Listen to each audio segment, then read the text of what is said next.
Good evening. It's the BIC Podcast Live 186. It's also the July Hobby Pre-Show. July is a hell of a month, though. That Brandon, that's why it demands its own pre-show. Like, there's a lot going on. We got birthdays coming up, plural birthdays. We got a couple of those. We got Fanatics Fest. We got National. So the road to the National will be ending in July. We've got that coming up. We've got the first ever Nova Scotia Expo. We've got that coming up. AMG will be involved in that. They're not specifically part of it, but they'll definitely have a presence. We'll talk about that on the AMG podcast. So I'll put the little scrolling ticker across the bottom. That's going to be a thing. We got that. So there's a lot going on, man. July's actually looking to be quite a busy month. We were a little quiet there for a bit, but July is going to warm up pretty quick here. We're kicking off the second half of 2026 strong. Yep, and actually, that doesn't even count Hobby Palooza. And Hobby Palooza participating in as well. So that's part of that July. Lots of stuff on that calendar, man. No shortage. Lots of stuff going on. Billy Joe says, good evening, Carlos and gang. Good evening. I just gave a video a like. Appreciate you. Baz, good evening. So yes, there is quite a bit going on. So I want to make sure I touch on and address some of it.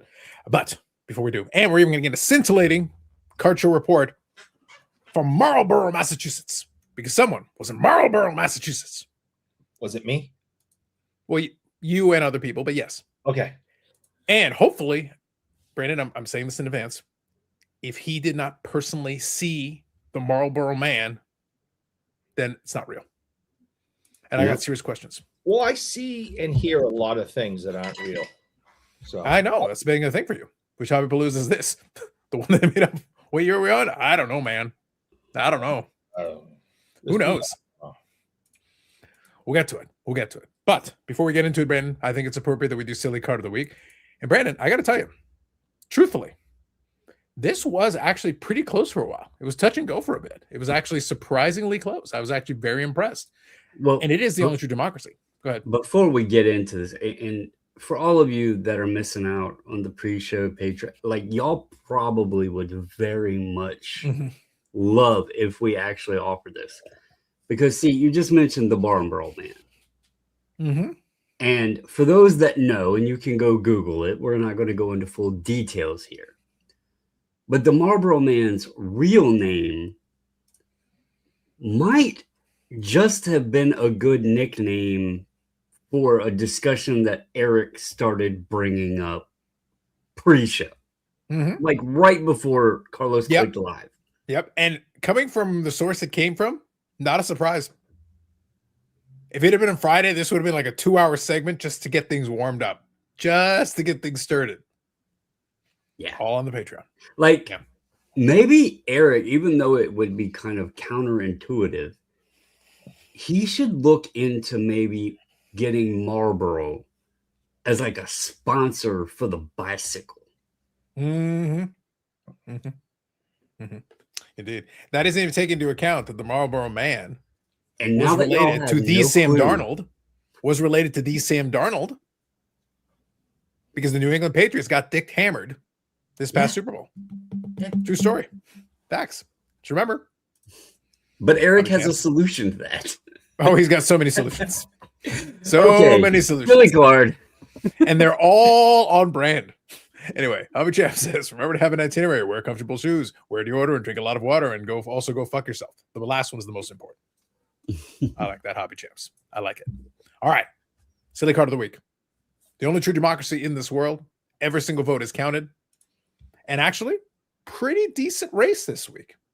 Nothing ran away with it. It was a pretty strong race, actually. And it was a bit neck and neck there.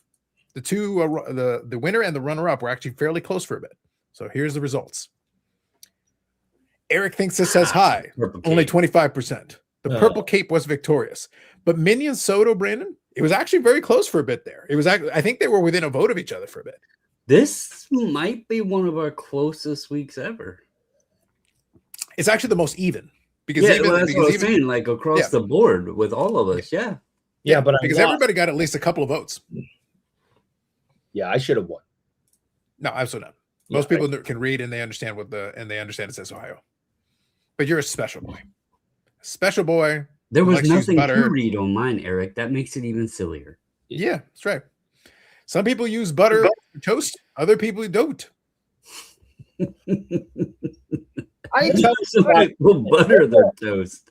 I'm not sharing my intimate secrets with you boys no more. I kind of wish this ball say you wouldn't. Every No time somebody, more. ladies and gentlemen, no matter what you've heard from this man on Friday, on the Patreon pre-show, he is somehow lamer and more disturbing. Like this, Friday is somehow the more sanitized version. Brandon, the Patreon pre-show is somehow even like 80% less mature than Friday, which is like 80% less mature than this. Yeah, y'all are missing it. Unbelievable. It's incredible. No more. I'm not sharing my secrets with you guys no more. Hubby Champ says, I heard Eric eats toast with literally nothing on it. Freaking weirdo. It's true. Eric seems like a margarine guy. I'm not even sure he gets the margarine. Margarine might be a little bit too of the fanciness. I can't believe it's not butter. Indeed. All right. So let's do silly card of the week. Then we'll do some pickups. Then we'll talk about the Marlboro, Massachusetts. We got that. Card show, 1,000 tables. We'll talk about it here in a second. But let's talk about some of the options here. Again, this will be a community post. You'll be able to make your selection. All of these will be available. You can pick your favorites. We count every single vote. The only true democracy in this world. Okay, so let me see here if I can set this up so we can see it properly. The first one, I got to be honest, I didn't actually realize what it was. I had to look it up a little bit myself just to figure it out, but I think now I get it. But let's start off with this one. Yeah, so the picture isn't the greatest, but the card is just ridiculously stupid. So I dug deep in the wells because with the sports stuff, I'm trying, like, we've been doing this for a while, folks. And I'm trying not to duplicate. And so what this is an Allen and Ginter mini relic oddity. You can see it here. But it is a piece, the relic is a piece of relic from the wedding menu for Kim Kardashian. And whoever the Chris, I'm not familiar with who the Chris was, but it's a basketball player, the one that played for the Celtics. Okay, well, she's had a few. Yeah, but it's a piece of wedding menu, like the meal menu from her wedding of Kim Kardashian, and they put that in a damn card. Could you imagine if this was your hit? And who in that, did Topps have a representative that attended this thing? Or did they say, hey, Kim, can we get one of your menus? I'd burn it. Like, come on. So, yes, went a little deep to the wells here, but this is just stupid. Can't argue with that. Scandalous. Truly scandalous. Carlisle says it's out of 50. Probably should grade it. It's true. That one actually is graded. I was trying to get the picture cropped, though. So you cropped it out? Okay. It's actually a BGS 9.5, this particular copy. So, Hobby Champs, nothing is worth more than Helgill. No, that's true. We know that. Helgill is the top tier. Yes. But nonetheless, this definitely qualifies under the silly card of the week category. And I got to say, like, did you notice how upset and how militant Eric was about this, though? And, if this had been Willie O'Ree's wedding thing, he would have also wanted it burned. But if it was a New England Patriots quarterback, if Willie O'Ree was still alive, if it was a New England Patriots quarterback who fits a certain demographic that doesn't reside in Atlanta, Eric would have been all for it. In fact, he would have personally built a statue to it. True story. I'm talking about Tom Brady because that son of a bitch owes me money. Yeah. We're going to get Brandon. I'm happy he brought his name up because foreshadowing. We're going to get to that when we get to the card show. Moving on. So I sent along another picture with this to kind of give you guys an explanation of where I was going with this. I saw this at the shop the other day and I was putting a set together. And all I can think of is Daisy Duke. So with her, with her shirts all tied up so her belly shows. There it is. So basically, we have a really large human being that can probably become extremely violent if wanted. And Big Al here pretty much wears his shirt like Daisy Duke. And I found that to be very funny. Not only one shirt is tied up like Daisy Duke, he went for the double Daisy Duke. So, I mean, Daisy only did one. This guy went double Daisy. And I thought that to be quite funny. Interesting. That is the thing, Brandon. That is the thing. All I got out of this is practice, which is where Big Al is right now, Eric. He went Allen Iverson, and he was talking about practice. Not the game. And practice is in a very hot period of summer.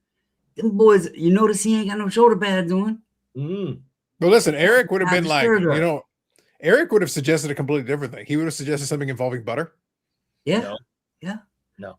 But he went double Daisy, and I just thought that was quite silly. Indeed, Carlo. Indeed. Moving on. So, Eric thinks Daisy Duke is silly. That's basically the takeaway. I do not. That's what I got out of this. No. That's all I heard. No. He said Daisy Duke. Brandon, he said Daisy Duke like 5 times, and then we didn't hear the player's name once. I think I know where the emphasis was. I said Big Al. Yeah, I grew up in the 80s. I'm a big Catherine Bach fan. Thank you very much. Big Catherine Bach fan. Moving on. Eric's spirit animal, Bob Murdoch, coach of the Winnipeg Jets. There's a couple of things I like about this. So first of all, it's early 90s pro set, which is, obviously best pro set. That's already fantastic. That's the original pro set. That's the original pro set. That's right. But my favorite part about this, Brandon, is we got everything. We got the mustache, period appropriate mustache. We got Bob here trying to basically argue a call. We've got somehow he's actually got a collar shirt, but it has to be short sleeve because it doesn't hold up. The moment he moves his arm up, there is no sleeve involved. It's just his arm, literally. So it's got to be a short sleeve shirt. I don't know why he bothered to do the short sleeve on it in the hockey arena. It is an air conditioned place. He can have the long sleeves going. But my favorite part is that whatever's going on, whatever Bob is yelling at, the dude over here in the corner, he's really fixated on it. I really appreciate that the guy over here in the red jacket, he's really keenly focused on it. Like he's zoomed in on it. I give props to the player who's giving little effort but attempting to look around him. Yeah. He's trying to look.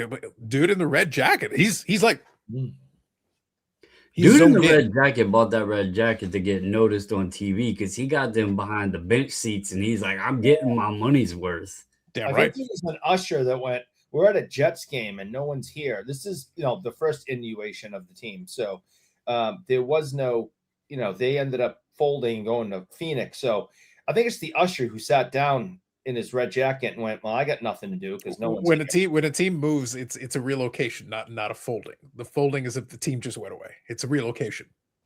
All right, it's a relocation then. Yes. Well, Fortunately, we don't have Eric do our accounting. We let him stick to focusing on the supply of butter. Anyway, moving on. So you again. All of those ones will be available. You will be able to make your selection. Every vote counts. The only true democracy in this world. Thank you to AMG, as always, for supporting the podcast and the channel. The Silly Card of the Week is brought to you this week by AMG Collectibles, AMGcollectibles.ca. Hold on, Brandon. Let me finish my plug. AMGcollectibles.ca, AMG Collectibles YouTube channel. And there will be a podcast episode this week with Steve the Collector, the Scallops Collector, the People. We'll be recording it.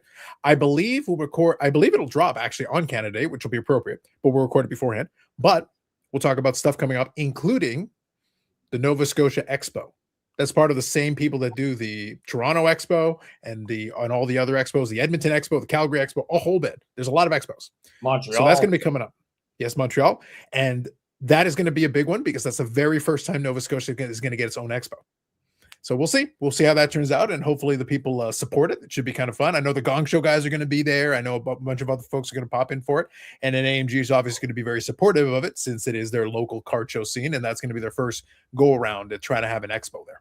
So we'll see how that goes. All right. That's right, Carlisle. You select number 4. I don't know if you know this. On Big Scott's live last night, Big Scott was trying to promote heavily. There was some shameless promoting because Carlisle, Eric, has written a book. A book? A book? Yes, it's Does it true. have pictures? Can I get it? Oh, it definitely has pictures. Oh, it has pictures, Eric, and you could get it because it is available on the Amazons. All right. Ooh. And what is That is a true story. And what is the topic of this book? Is it the cards? It's going to shock you. It's going to shock you. It's going to blow your mind. You will never, you have no idea. The Sheep of Scotland. Check it out. The 50 Braves cards worth collecting from Boston to Milwaukee to Atlanta. Bam. Check it out. Good for you. Indeed. Good for you. And it is available on the So he put Amazons. the entire Braves checklist in the book. Could be. Check it out. Sorry, Carlisle. Does Babe Ruth That was open there. He played for the Boston Braves, Eric. But does Babe Ruth have a Braves card? I'm trying to remember. I think he might. So you can check that out. Scott received a copy, and I actually purchased a copy because it is available on Canadian Amazon, but it's also available on your American Amazon. So Bezos can bring the drones to wherever you are. Just thought I would mention that. Somebody wrote a book with like words and pictures. I think Ruth has a modern day, like not like ultra modern, but I think there's like a more modern card that they put him in the Boston uniform in, if I'm remembering correctly. Could be. Dan here's saying he's got a Braves card. I was pretty sure he did. Like, regardless, I'm pretty sure he included it in there. So let's see here. The Kardashian real stupid. Why waste the cardboard? Where's the 35 Gowdy? Mm-hmm. Bobbles has a greater knowledge database of silly cards. He has physically handled cards of all type and genre since 1860s. True. His new book, The Ideas of Margarine, dedicated to Eric. Congrats, Carlisle. Indeed. Phil here, the loud collector, has joined us. Good evening, Phil. Is Eric pleased with Gong Show crew, or are we still disgruntled? Always be disgruntled, Eric. No. Hold on. Whoa. Hold on. I am only mildly disgruntled. Usually, I got my foot down. He used his butter. He used his butter, and all of a sudden he's feeling better about himself. I can't say I'm not disgruntled because that goes against my personality type. But yes, you guys are really, really bringing it, and I appreciated it, and I like to continue to see the energy when I stop by on Thursdays. Maybe some applause, shit like that. But maybe if you have a kazoo, kind of blow a kazoo, stuff. Well, I heard the last person that had one broke it. That's different. I got angry and smashed my kazoo. But you guys are getting better, and I'm only mildly disgruntled as opposed to just completely disgruntled.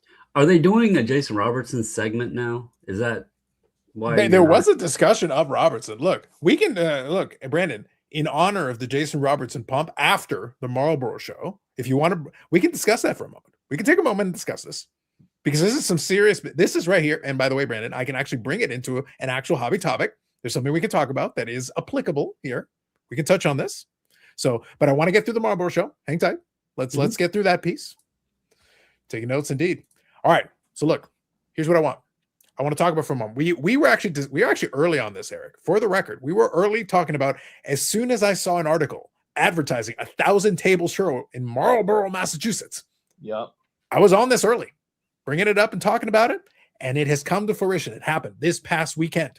it did. And now, and the intrepid reporter, he put down his butter and he took time out of his busy schedule of buttering to go to this Marlboro show for at least a brief period of time. So, Eric, regale us. Tell us. There were 1,000 tables promised. There was 150,000 square feet promised. Give us some boots on the ground. Give us some intel on the Marlboro. I don't remember the actual name of the show, but I just like saying Marlboro. Yeah. So it was a really good show. It really was. No one that I've talked to, and I've talked to a lot of people, and I've read a lot of things on the interweb, no one is saying that the show wasn't good. It was something for everyone. I found plenty for me. There's vintage in every sport. There was non-sport. There was the Pokemans. They had free autograph guests that had, we had Super Bowl champions and Boston Marathon legends and it was well spaced out. At no point did you feel like you were jammed in someplace and you didn't have space to walk or you couldn't see a table. The floor was comfortable. I didn't need to wear comfortable shoes, so I wore some uncomfortable shoes. Well, I think it was an indoor soccer facility, wasn't it? Yeah. So you got the artificial grass, I think. Artificial grass and with some cushion underneath it. So that was cool. Now, speaking of cool, the only issue was it was a 3-day show, Friday, Saturday, Sunday. It's been pretty warm around here. We're going to have a major heat wave this week. It's going to be over 100. But the problem was that Friday afternoon, the air conditioning to this building broke.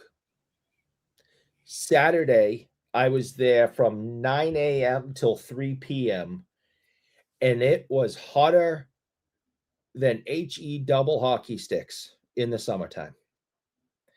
And there was many, many people trying to get cool and fanning themselves and opening shirts and doing all sorts of things. And there was a lot of people with water stains and sweat stains all over their shirts. And we know that this hobby has a history of people that don't always have the best hygiene.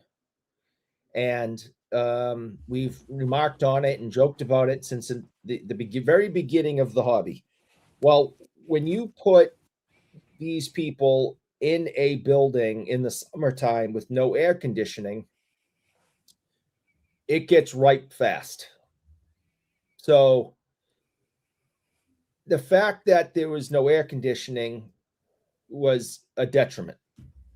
And that's all anyone can talk about is how hot it was and how uncomfortable and muggy and clammy and smelly. But for the show themselves, they did a really great job. Everything you could have wanted was there. There were Mickey Mantle, high grade Mickey Mantle cards if you wanted to spend more money than your house. There were, dollar boxes. Like I said, every sport, vintage, modern, you name it. I saw. All right, I'll ask you a couple of questions so we can direct it a little bit. Good day, Global. Good evening, Paul. Evening, all, and Eric. Appreciate you. Good day, you beautiful humans, and Eric. Appreciate you. So you already kind of outlined a little bit that it was a bit. So basically, it held up to the billing. It obviously, we had you there count. We didn't want you to specifically count all the tables, or you'd still be there right now. You'd still be trying to figure out if it was actually 1,000. Well, I can't count past 10 without. But did it seem pretty close based on that concept? A lot of tables, basically. They use the space, basically. Definitely a massive show, yes. And people that have only gone to their weekend card shows, and I talked to a lot of people that haven't been to Shriners, for example, and they just go to the VFW hall, every third Sunday. They were blown away by the size, and how long it took to walk the show, and just people. I talked to a few people that were completely blown away having this. This was the biggest show they've ever seen. So I'll touch on a couple of things here. Eric sent me a couple of text messages from there, which actually indicated to me that you did have a little bit of variety because they had Medanos, obviously they had baseball, they had a lot of stuff going on, football, that. But then you had that, and you had cars for the dentist. So we had that going on. So that, Brandon, if I see a little bit of everything, that's what you're looking for. Especially if you got a big show, you want it to be a mix, a blend of different things.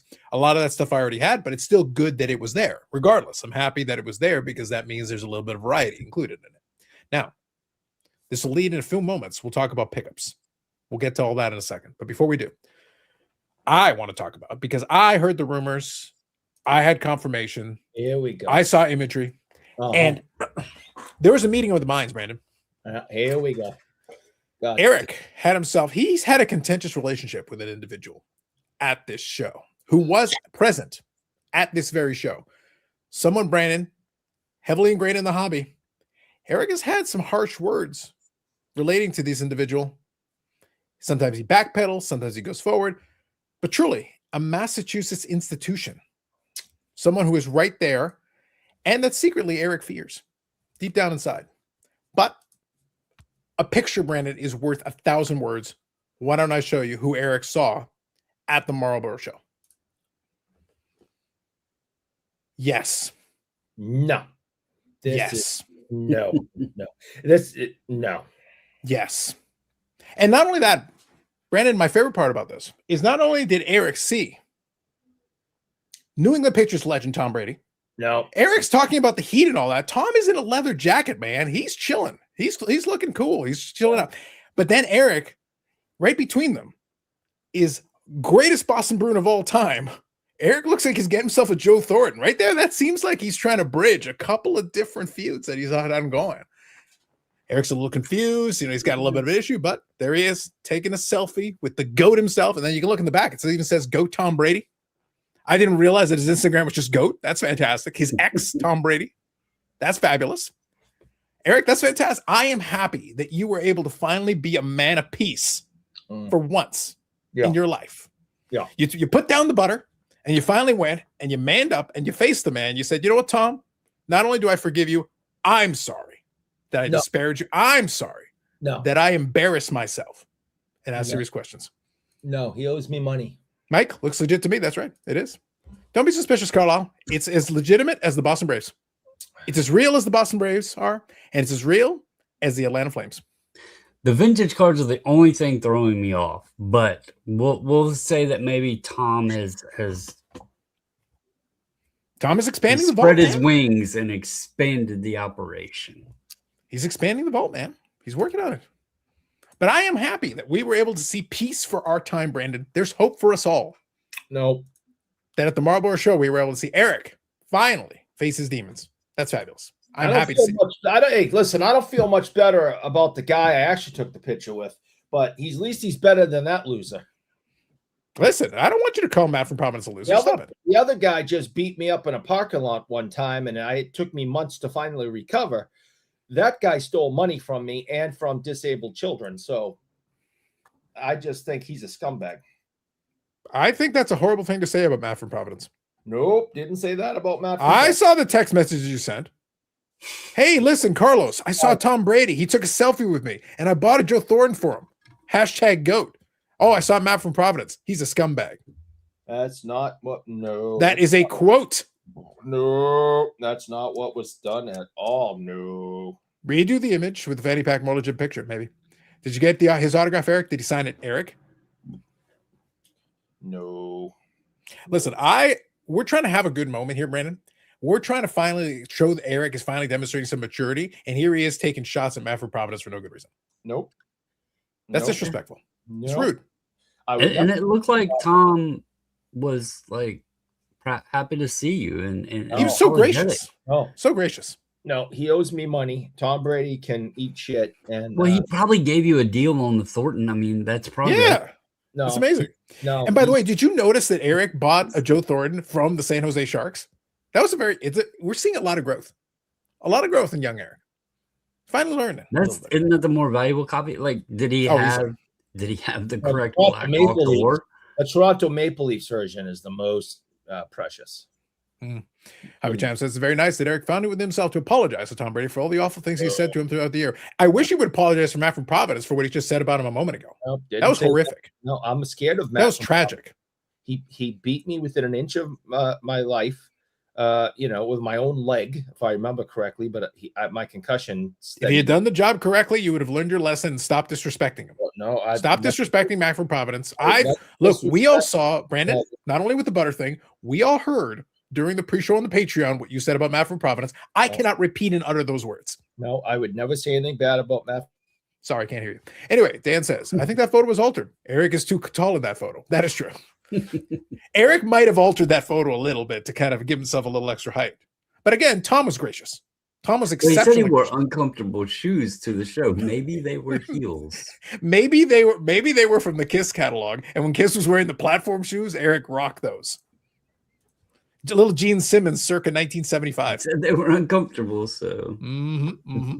It all makes sense. It all comes together. But yes, so there you go. The show report from the Marlboro show. That's excellent. Eric finally got to take a selfie with his personal hero, Tom Brady. That was great. Nope. He disparaged Matt from Providence. Sorry, Matt. Brandon and I appreciate you, no matter what Eric says about you. No. Never. Not once. So, with that said, Except now for it's time for pickups. Yeah. Now it's time for pickups. Okay. So, indirectly, I have a pickup, and it is related to the Marlboro show. Iraq, regale Yes. us. Okay. So I like I said, I was there from 9 to 3. I saw every hockey table I think that was there, and I kept finding Madonna cards that were really nice. But you being one of the premier collectors, you pretty much had them all. But you did ask me to grab this one for you that I spotted. Yep, I thought so. I like when they got the little piece of the corner of the star.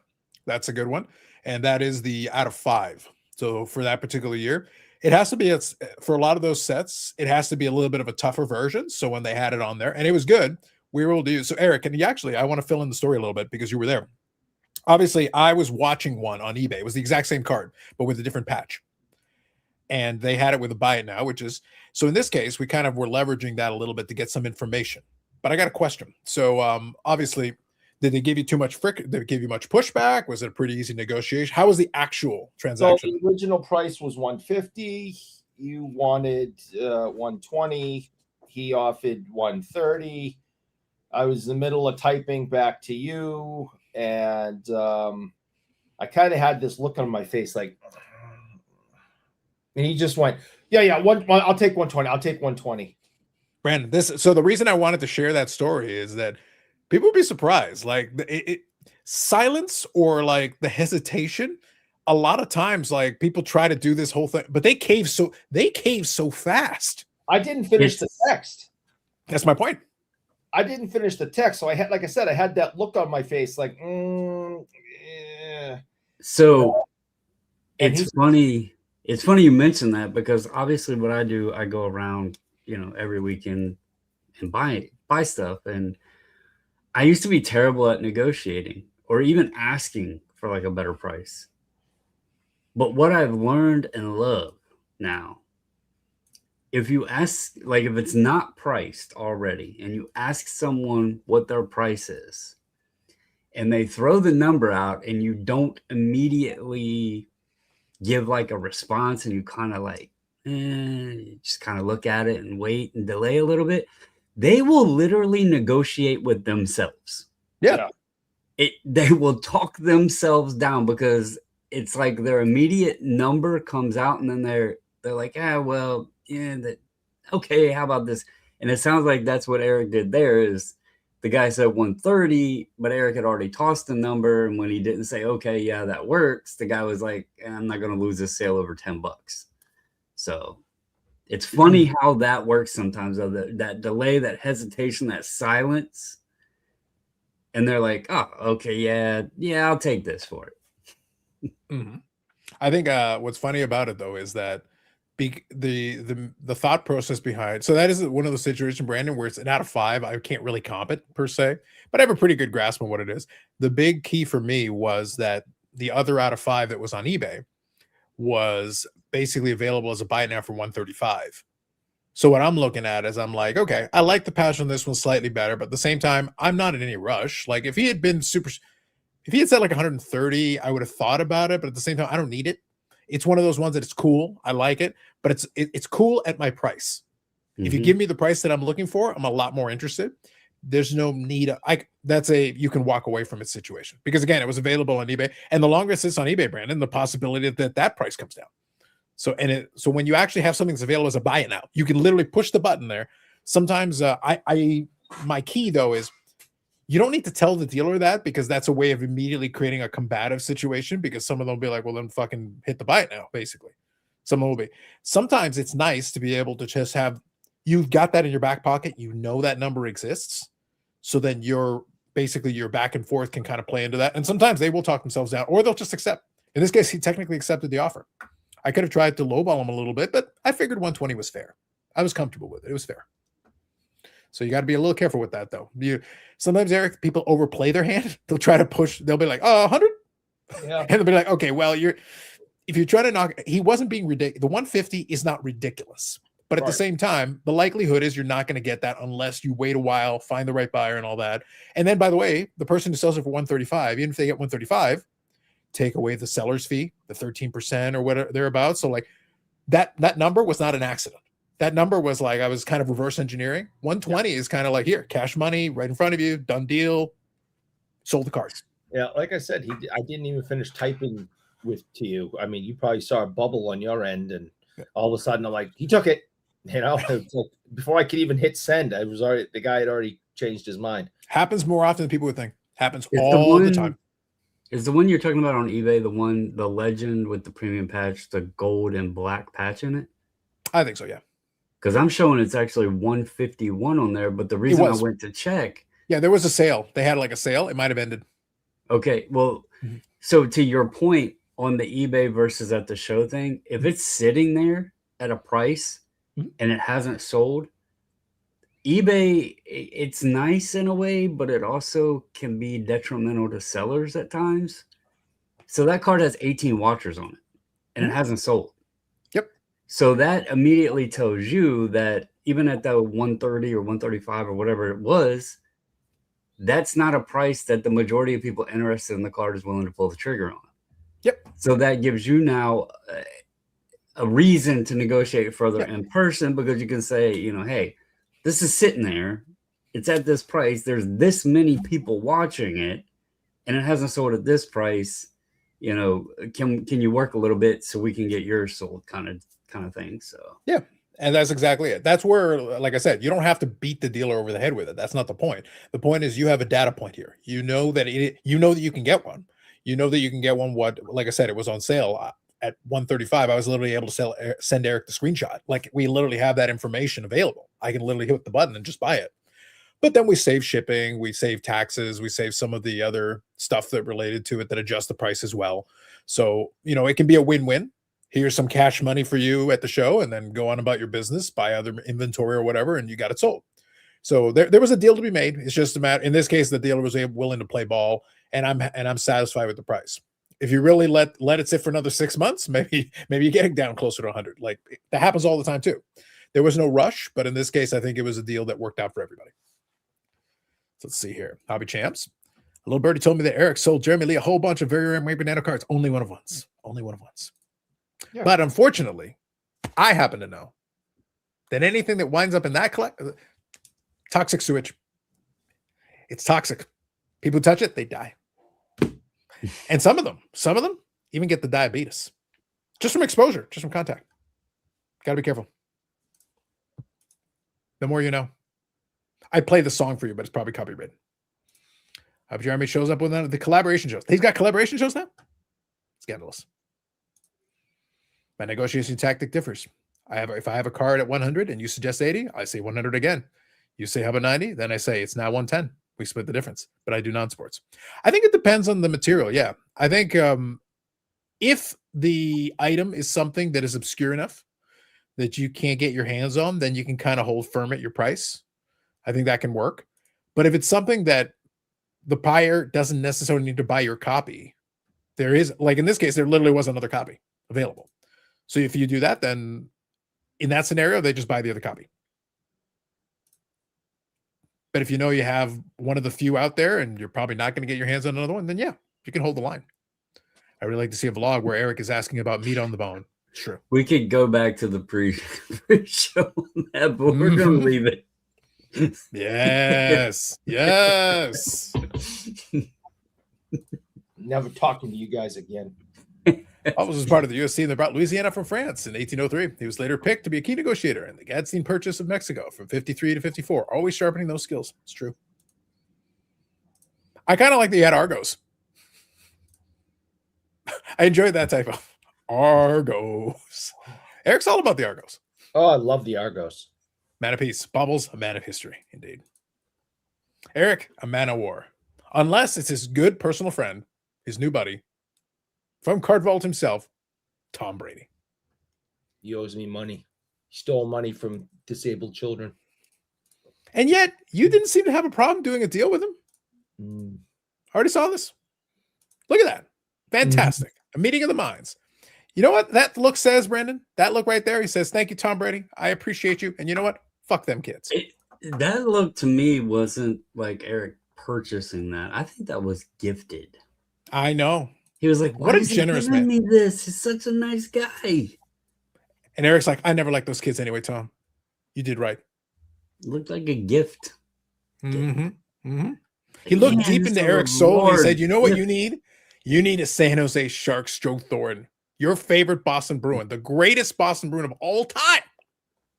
All time. Well, thanks to a really, really good friend, I have an enlarged card autographed by Joe Thornton in my collection somewhere around here, which is really just highlight of my collection. Hashtag Grail.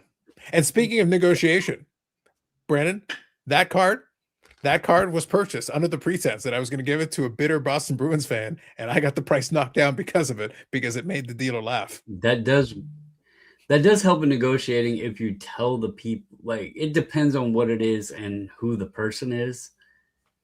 But yeah, sometimes if you say it's just to troll somebody or a joke or something, they understand and they appreciate that. Yep. And that's worked at least 2 different times. I was able to get a Joe Thornton on that, and I was able to get a Chicago Blackhawks Bobby Orr with that exact same point both times. Jumbo Joe, indeed, Rick. Indeed. Wait, Eric says Tom stole money, and yet he's still holding all our money from the Ray Bork Foundation. That's true. He's like, I can't reach Ray. I can't find Ray. Ray Bork's behind you. I can't find him, guys. Listen, I was distracted. I was taking butter out of the car, and then you say, where's Ray? Where? Listen, I have said that Ray and I are friendly. I never said that I have his phone number. I can go to his house. I can see him whenever I want. How friendly? Not as friendly as Ray. I'm coming over. I'm going to give you a check. I'm not that friendly. Wow. Just wow. I am Ray. But Ray. Wait.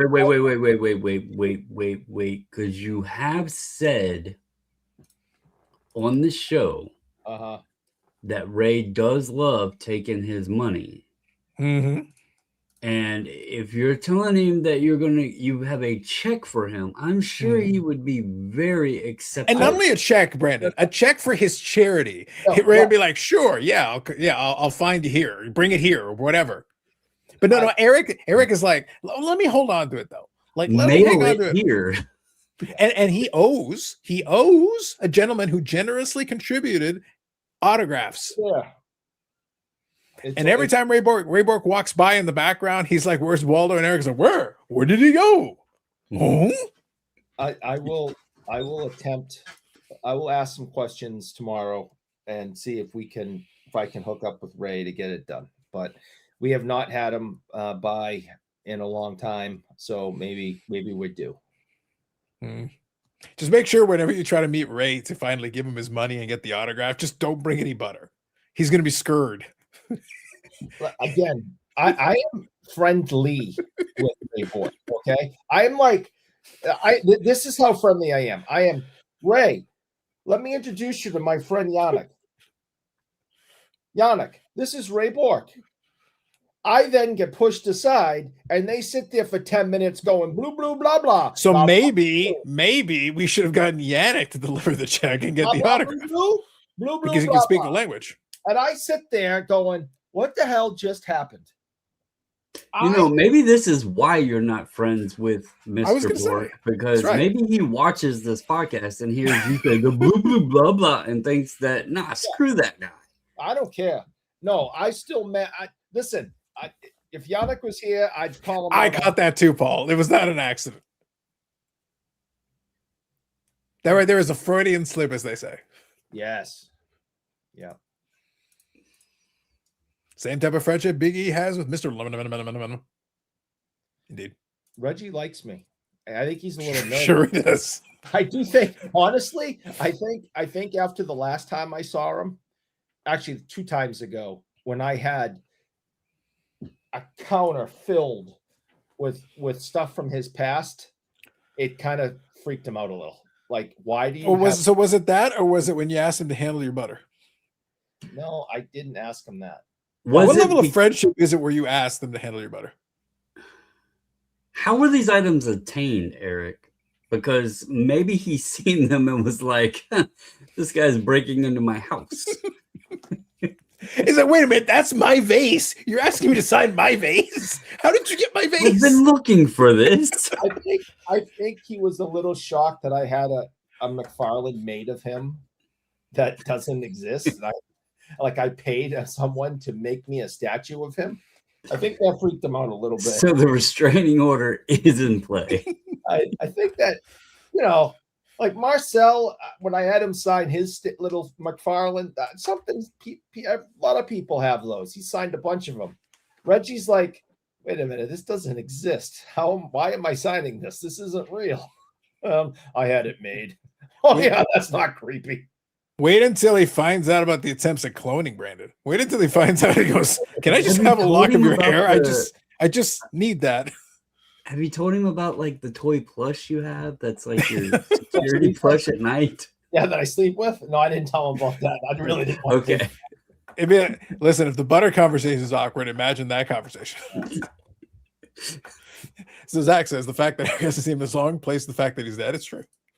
His dead charity's still a write-off. We're gonna have to find out. We need a legal tax professional. We have a lawyer. We have a BIC correspondent lawyer, but we might need a tax professional to find out.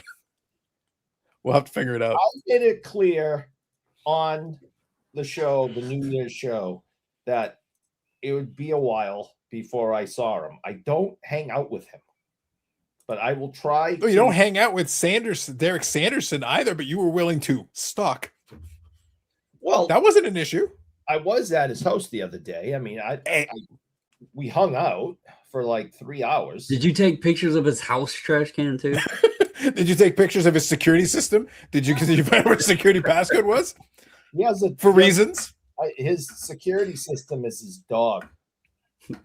Eric, yes, sir, Mr. Sanderson. Where is your breaker box? Can I have a closer look at that? I just need to make. What are you taking pictures of? I'm just trying to figure out the floor plan.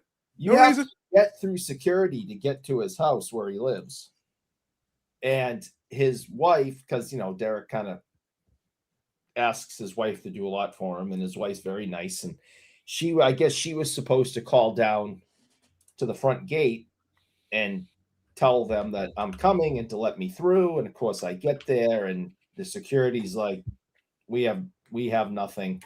And they're not just going to let anybody go and see a celebrity. That's, so they take this kind of serious. So there's a celebrity in Derek Sanderson's neighborhood? Who do you got? Did you get autographs with them? There's other players, current, past. There's other celebrities living. So is that why after you were done the floor plan, is that why you were trying to dig an underground tunnel to basically go under the security? Yeah. I was trying to get the Bobby yours. Just saying. I was thinking in a few weeks, it's almost close enough to next New Year's Eve. We might as well keep it. I know.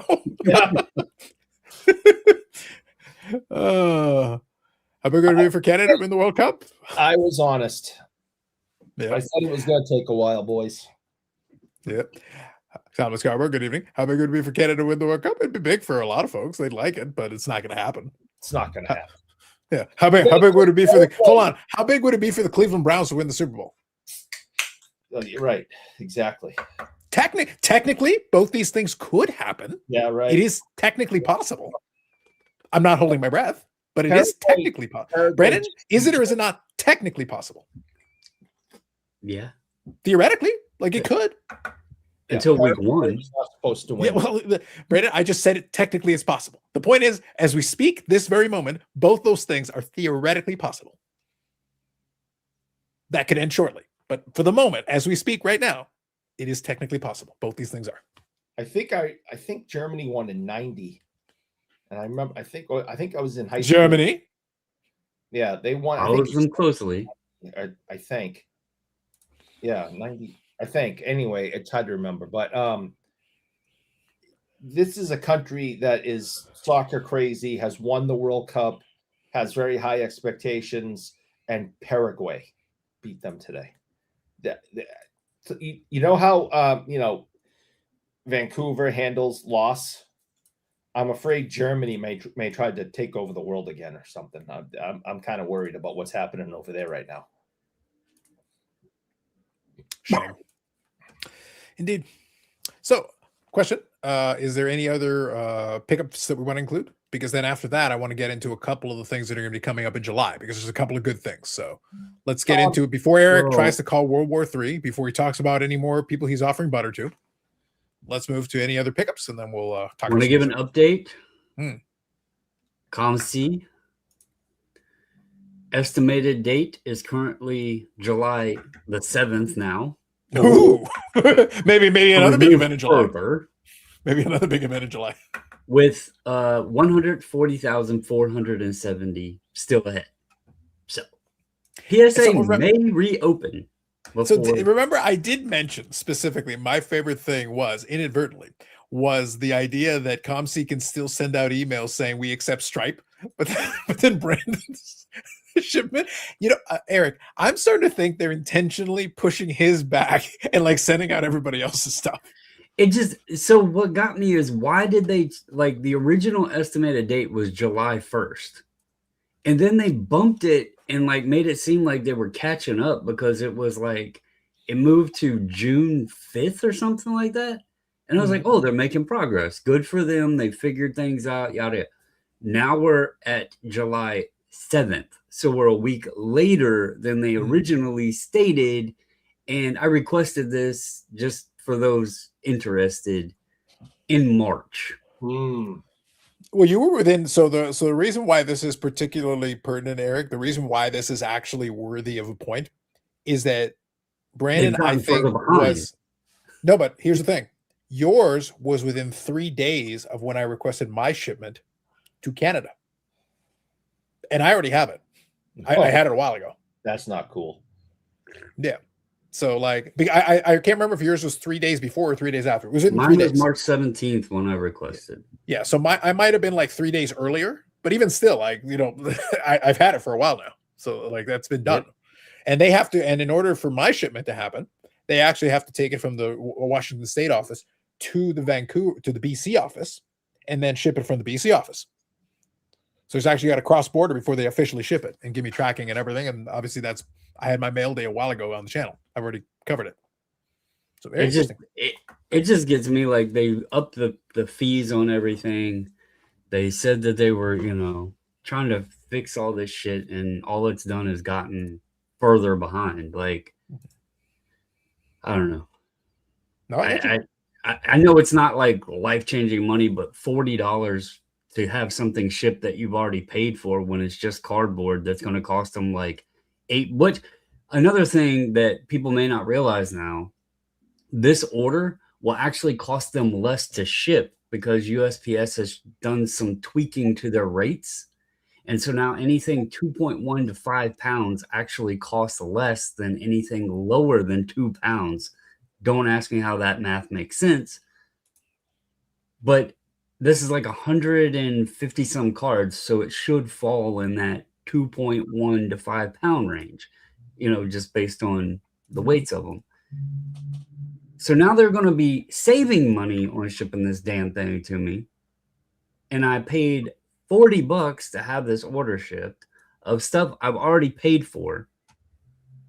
And we're pushing 4 months to actually even get it shipped. It's the worst. This hobby, and not just ComC, but this hobby and businesses and operations in it would not survive in other spaces in this world. I don't know how we allow this to happen. Mm-hmm. You have to add ComC in there as well, Bob. We're literally talking about COMC. This was not a PSA thing he's waiting on. He's waiting on COMC. No, this was COMC. This isn't Yeah. PSA. So, but I think the bigger point, though, and we talked about this, is that obviously people fixate on PSA and they talk about those things. I will understand a lot of things are backlogged. A lot of things are slowed down. Even the stuff you're not necessarily thinking about. I think I already talked about it, Eric. I don't remember. I mentioned that for Fanatics, I bought a bunch of stuff on the Fanatics auctions over time, but then I actually sent a consolidated shipment over to my Arizona, mailbox basically, and it took them like 2 weeks, like 2.5 weeks, just to send like 7 items. Yeah, and this just says Fanatics, and this was to a U.S. address, so it's not months, but I'm sitting there like, think about it, send 7 items. It's already in the vault, everything's there. You just hit like send it to me. And I paid for it, and it took 2.5 weeks.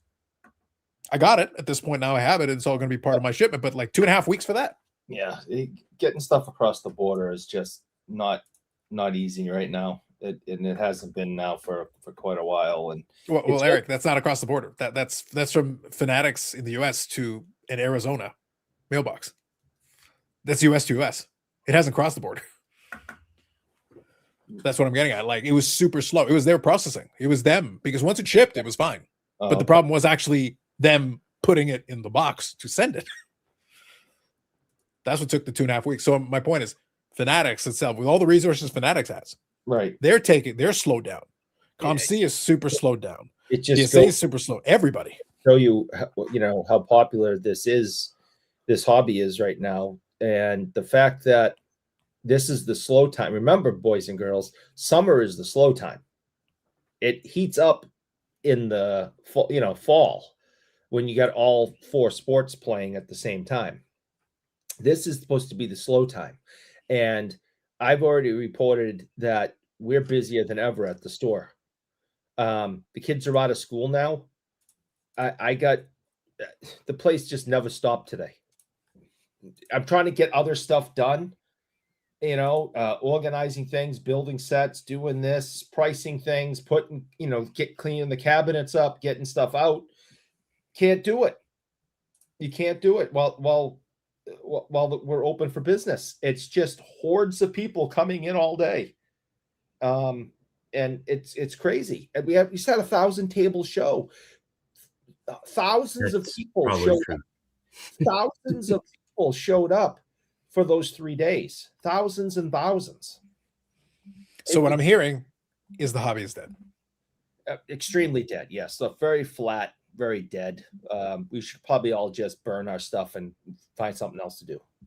I think you should begin with your stuff right now.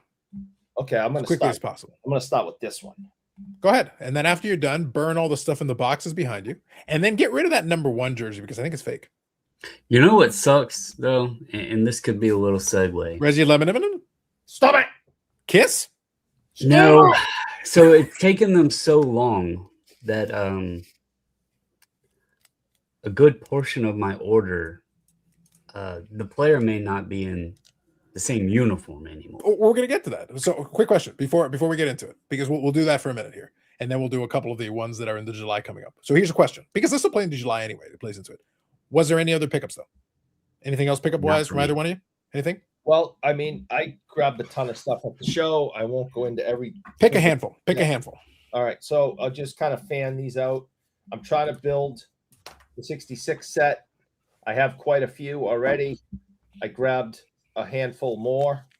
When that 66 set is complete, that is going to be worth a lot of money. But I'm a hoarder. I don't sell anything. So at least my kid will have something to sell when I'm dead. So like this year. Yeah. 30. Well, yeah. When I turn 36 with the diabetes. Well, 36. Good Lord. Yeah. I'm going to be turned 36. I've decided I don't want to be 53. I'm going to turn 36. This is why the math's failing has failed us all. I don't want to be 53. I'm going to be 36. Here's a really nice Sugar Jim Henry. Notice his name is Sugar, not Butter. I got a bunch of 65s, 66s. I'm trying to work on that set, and these were available at decent prices and great shape. I'm always working on my 69 autograph set. Picked up those 3. And I'll save you the pain of the rest, and I'll simply end with this one. I was able to pick this up. 1933 Ace Bailey in a PSA 2. And Ace Bailey, Hall of Fame legend. He is the one that Eddie Shore almost killed on the ice. And they had the very first All-Star game charity to raise money for him.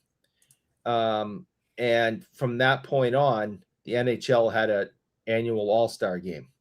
But it was due to Eddie Shore almost killing him. And I believe it, hit him in the head with a stick, I think. And that's how the All-Star game came about. Could you imagine, Brandon, if after that All-Star game and all that effort, then they're trying to give the money to Ace Bailey or to try to take care of him. And then they're like months and months later, it's like, guys, I can't find the person I'm supposed to leave the money to. So look, I'll get to it when I get to it. I'm just glad Eric had a story for the Ace Bailey, because I was really concerned and didn't want to break his heart that he just misproperly read and thought it was an Ace Frehley and grabbed the wrong one, because we know, he's big fans of Ace. I love Ace. I'm glad he had a story to follow up and that it wasn't just a mistake. It might still have been a mistake, but yeah, it was probably. It sounds like he was covering. It's okay though. Jay says, didn't Big E have a prediction about the hobby dying back then? Was in July. It wasn't July. It was July, the first episode. It was a classic moment. And dying is not the word. I said there was going to be a downturn coming into the summer of that. And guess what? I was 100% correct. Oh, we'll get no to one that. likes to mention that part because no one likes to give me credit for anything. But I was 100% correct in my prediction. I want to get the exact word. I'll get the wording on it from that episode because it was really good. I did not say it was going to die. You're all about death, Eric. We've seen what's going on with you. I'll see if I can find it. I'm with Eric on this one. Not sure which one in particular, but you'll have to be a little more specific. Like Zach says, I was devastated when I watched Cardboard Cynics and Dan suggested I shouldn't buy a sports card on credit. No, not only sports card on credit. He said you shouldn't take a loan against your 401k. But yes, technically that's credit.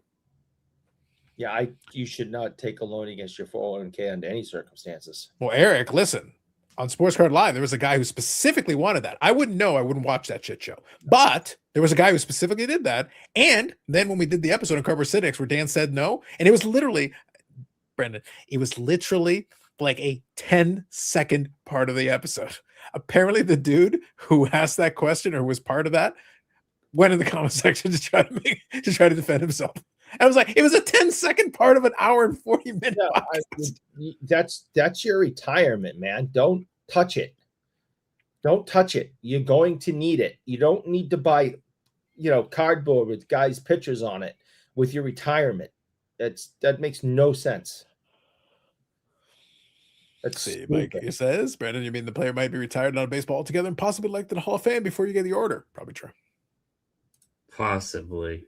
That's his nice picks up, Eric. Thank you. Bobbles says, speaking of credit, I don't like to give Zach credit. Understand. Jay, over under. More psychic concussions than purported young age. Over.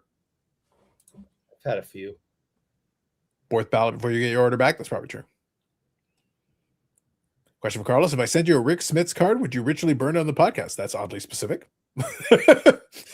I would love I'm not morally opposed to this, but I would love a little backstory. Why Rick Smith specifically? Isn't Smith Dutch? It might be, yeah. Maybe that's a trick. I thought he was German. No, I appreciate the ritually though. The ritual is key.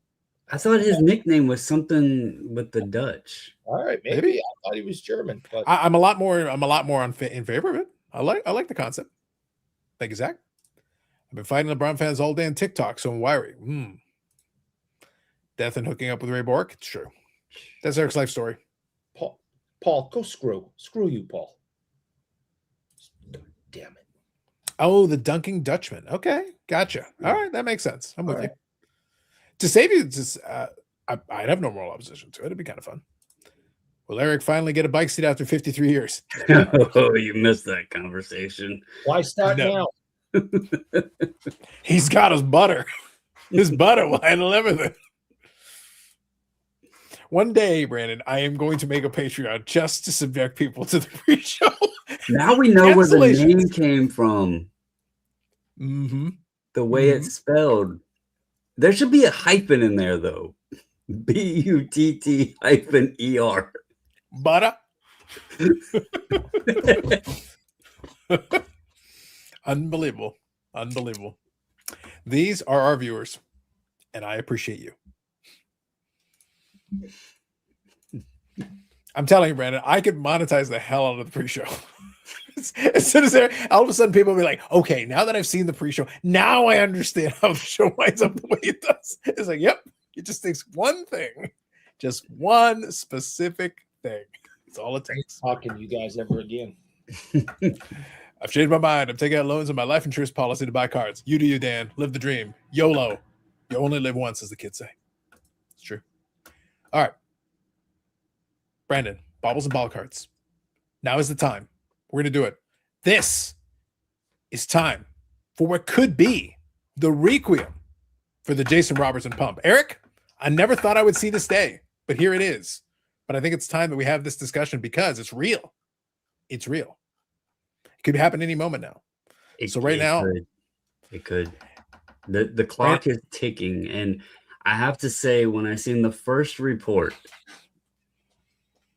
and I seen the team, that would have been very difficult in my household, but also I have to admit it would be kind of hilarious because the first offer that came out was a very strong offer, both for him and for Dallas, but it was the Seattle Kraken, who my wife began to follow.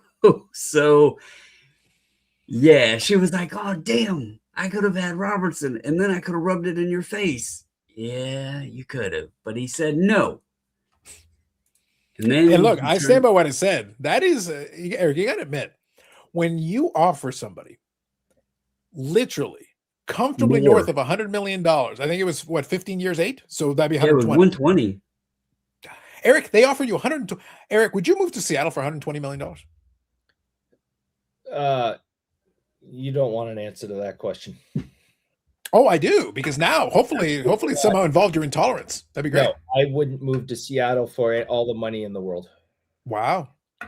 It's because of the intolerance. Now we got absolute shit show run by a socialist nut job. I wouldn't be part of it. Now we have enemies on the West Coast. Yep. Well, yep. And their tax rate is insane. And if I'm a professional, Eric, you have $120 million. Who gives a fuck? Oh, and they take. Well, okay, hold on. So Eric's talking in terms of the financial sense of it, okay?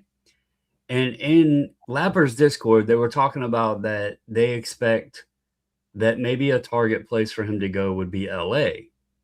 And I said, well, how would that make sense? Because if Dallas was openly offering him 12 million, I think was the number that came out, but they were saying he wanted 14 million. Why would you go to LA with the higher tax rate, the way higher cost of living, and everything else? Dallas would be the best place to stay. Right. That was like my point. I was like, if your contract, the number is bigger, overall, your bank account's probably going to be smaller.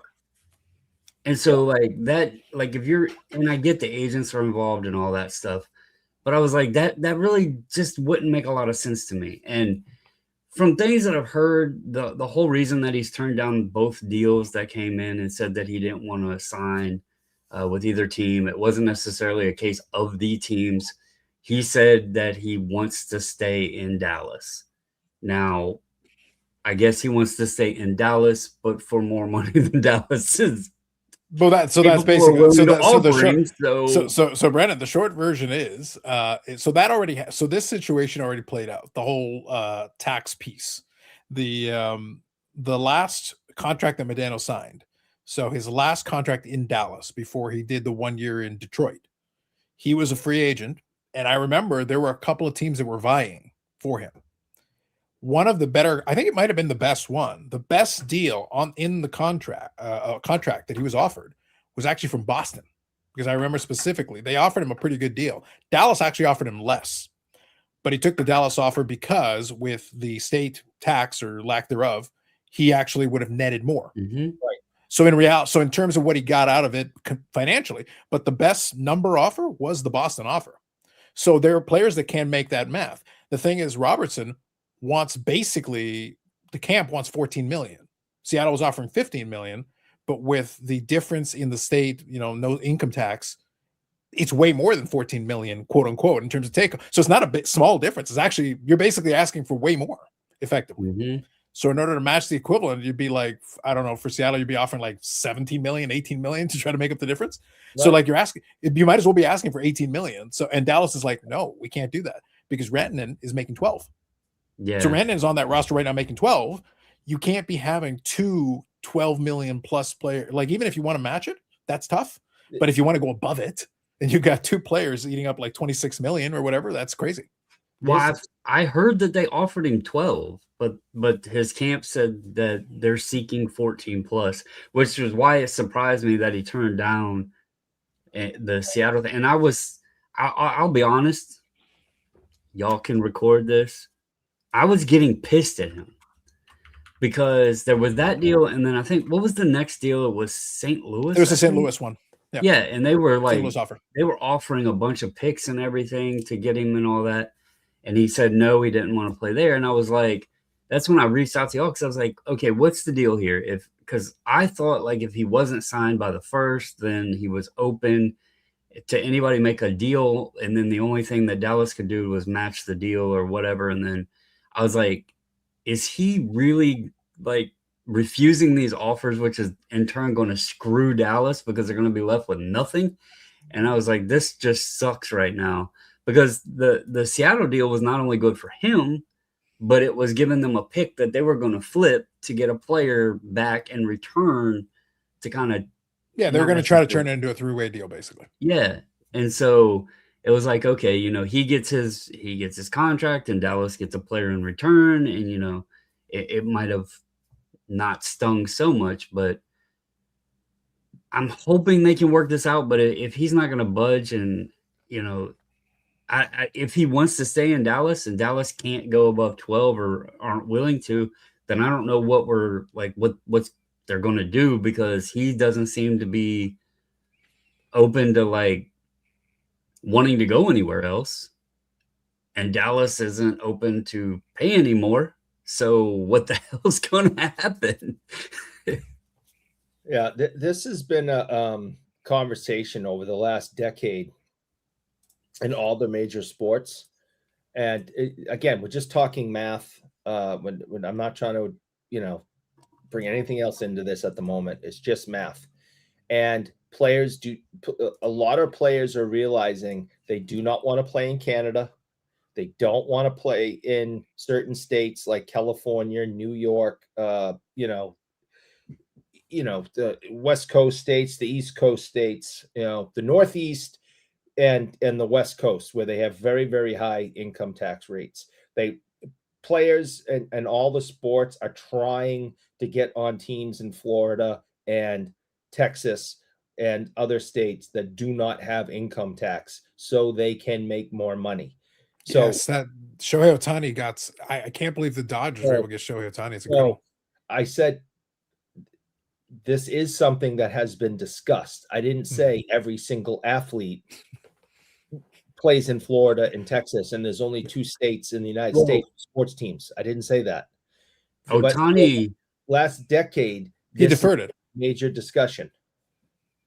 Well, not only that, but you have to look at the scenario where a lot of his money is going to be out of the country anyway. And so, Brandon, the point that I'm making is that if you're smart and you have a good accountant, there's about 1,000 ways to do it. It's not really an issue. You can do whatever they you are like. talking about removing that though from baseball, which is Oh going. no, I think they should, because it's kind of a sneaky way of doing business. But Yeah, the point is that, like, Shohei Ohtani is not leaving money on the table. He's come up with a very sneaky way to get have his cake and eat it too. So he can have all those things. What you're basically telling me is the hockey players are too stupid to hire a good accountant. Because if you just hire a good accountant, you can go anywhere in the world and you can get what you want. You just have to figure out how to make it work for you. Because there's ways. Because like I said, Shohei Ohtani went to that high tax state. He's not hurting for cash, and he will not be hurting for cash for generations to come. He's going to have more money than God by the time it's over. He'll almost have as much money as Eric does for the like button. Eric spent too much money at the show this weekend and has no more money for any buttons. Yeah, there's a bunch of teams that actually have kicked around. So there, I've seen, like, again, if we're going rumor, Penguins are one that I can't. Penguins was one that I saw thrown out there. Yes, I even saw people pitching Montreal ideas, because a lot of people have ideas. It's about making the numbers work. Who can actually? So the questions are, who can actually afford to do it? Because if you're going to get him to sign, who would he sign with? Who can offer a number that's workable? And then on top of everything else, who has anything to offer, like anything that Dallas would want? They don't want to be left with nothing. But at the same time, like, if they just wanted to resign him, they'd give him his $14 million. Mm-hmm. But then that would create a problem. And here's the reason, part of the reason this problem, I think they have like $9 million left in cap room, or just under 10. So even if you said 12, you'd still have to find money. You'd still have to move some people around and do some shifting. Well, so you can do it. There's other players on the table that they're trying to make sure they get signed too. So. Correct. So the problem is, technically, they don't have enough money for Robertson at 12. Technically. So you'd still have to do some shifting around of the deck chairs and make things work. But then when you go into 13, 14, your problem is you're adding more millions that you then have to manufacture. So who gets restructured? Who do you move? Who do you drop? So you're bringing back a player you already had, and you weren't able to get over the hump with him in this situation, but now he's going to cost more. Like, he's literally going to double in price, because I think this past year was $7 million and change, something like that, under $8. So you're jumping from 8 to either 12, 13, 14, whatever. Well, that extra money is still, even if the cap goes up, which it will over the next couple of years, you still have to make up the difference. You actually don't have enough room to sign him currently, even at the price that Dallas wanted, let alone what the Robertson camp wants.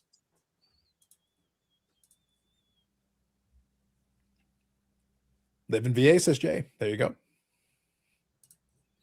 Breaking news. Different states have different tax rates. I know. This is the kind of insight you get here that you don't get anywhere else. It's true. Think about it. And if you've been there during the Patreon, after Eric was done with his butter, he actually had a chart. He was going to tell us how to avert tax rates, because in addition to being the claw, he also knows some financial engineering. True story. Tax write-off.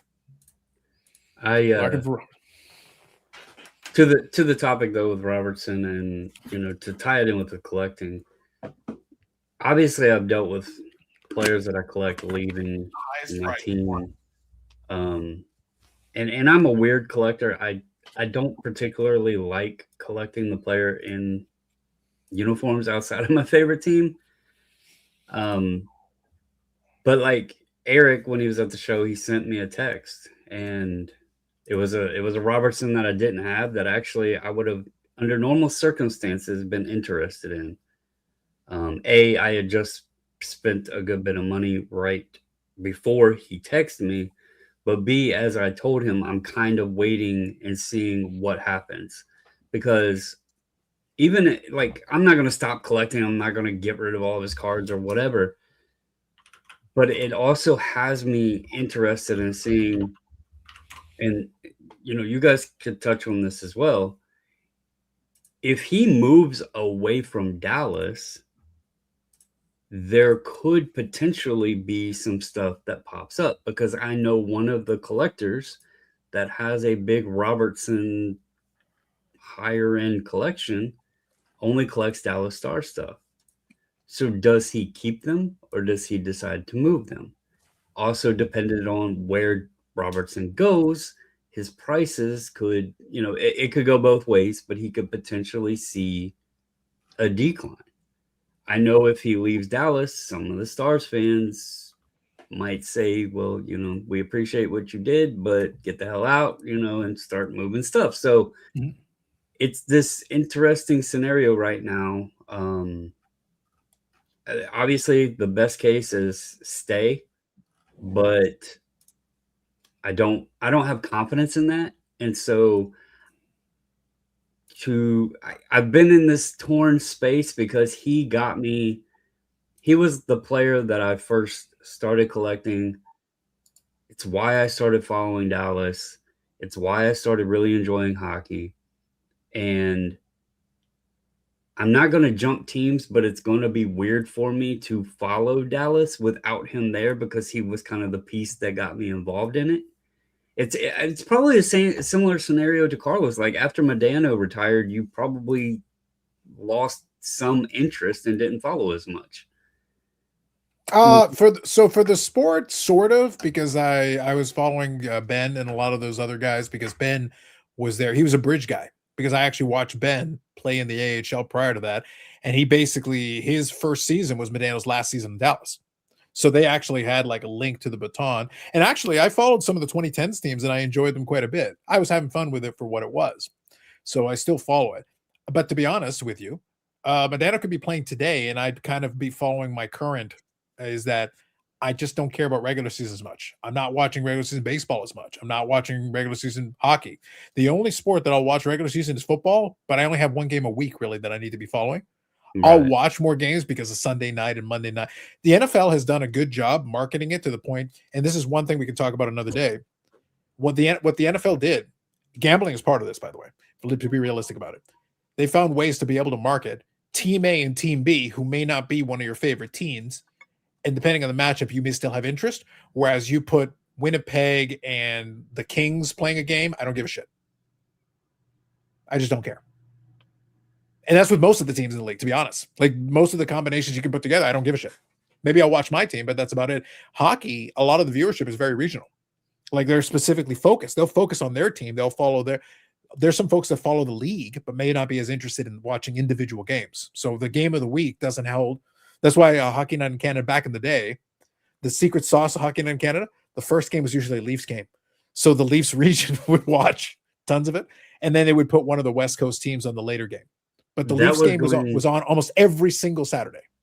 That was going to be a big issue. Like if he had taken that Seattle deal, I wouldn't have really been able to follow his career anymore because like we've learned, she was really into watching the Kraken and stuff there for a bit, but it was like the games start too damn late, So it's like I wouldn't have been able to watch them much, but yep. No, and there's a follow-up question I want to ask the chat too. Kind of playing off of what you were saying though. There is a follow-up question that I have for the chat that I think would be a valid question to ask.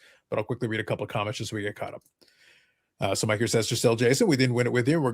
Can't lose it without you. So that's where the conversation that Dallas has to have with Robertson in his camp, because right now it comes down to dollars. I just said a moment ago, they technically don't have enough money for him to pay him even to 12. They would actually have to move pieces around even to make the 12 work. And obviously he doesn't want to accept less than that. He wants more than that.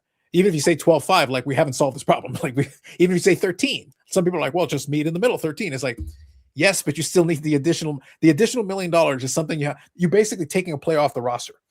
You're not making the team better. You're actually removing a piece or rearranging the deck chair somehow.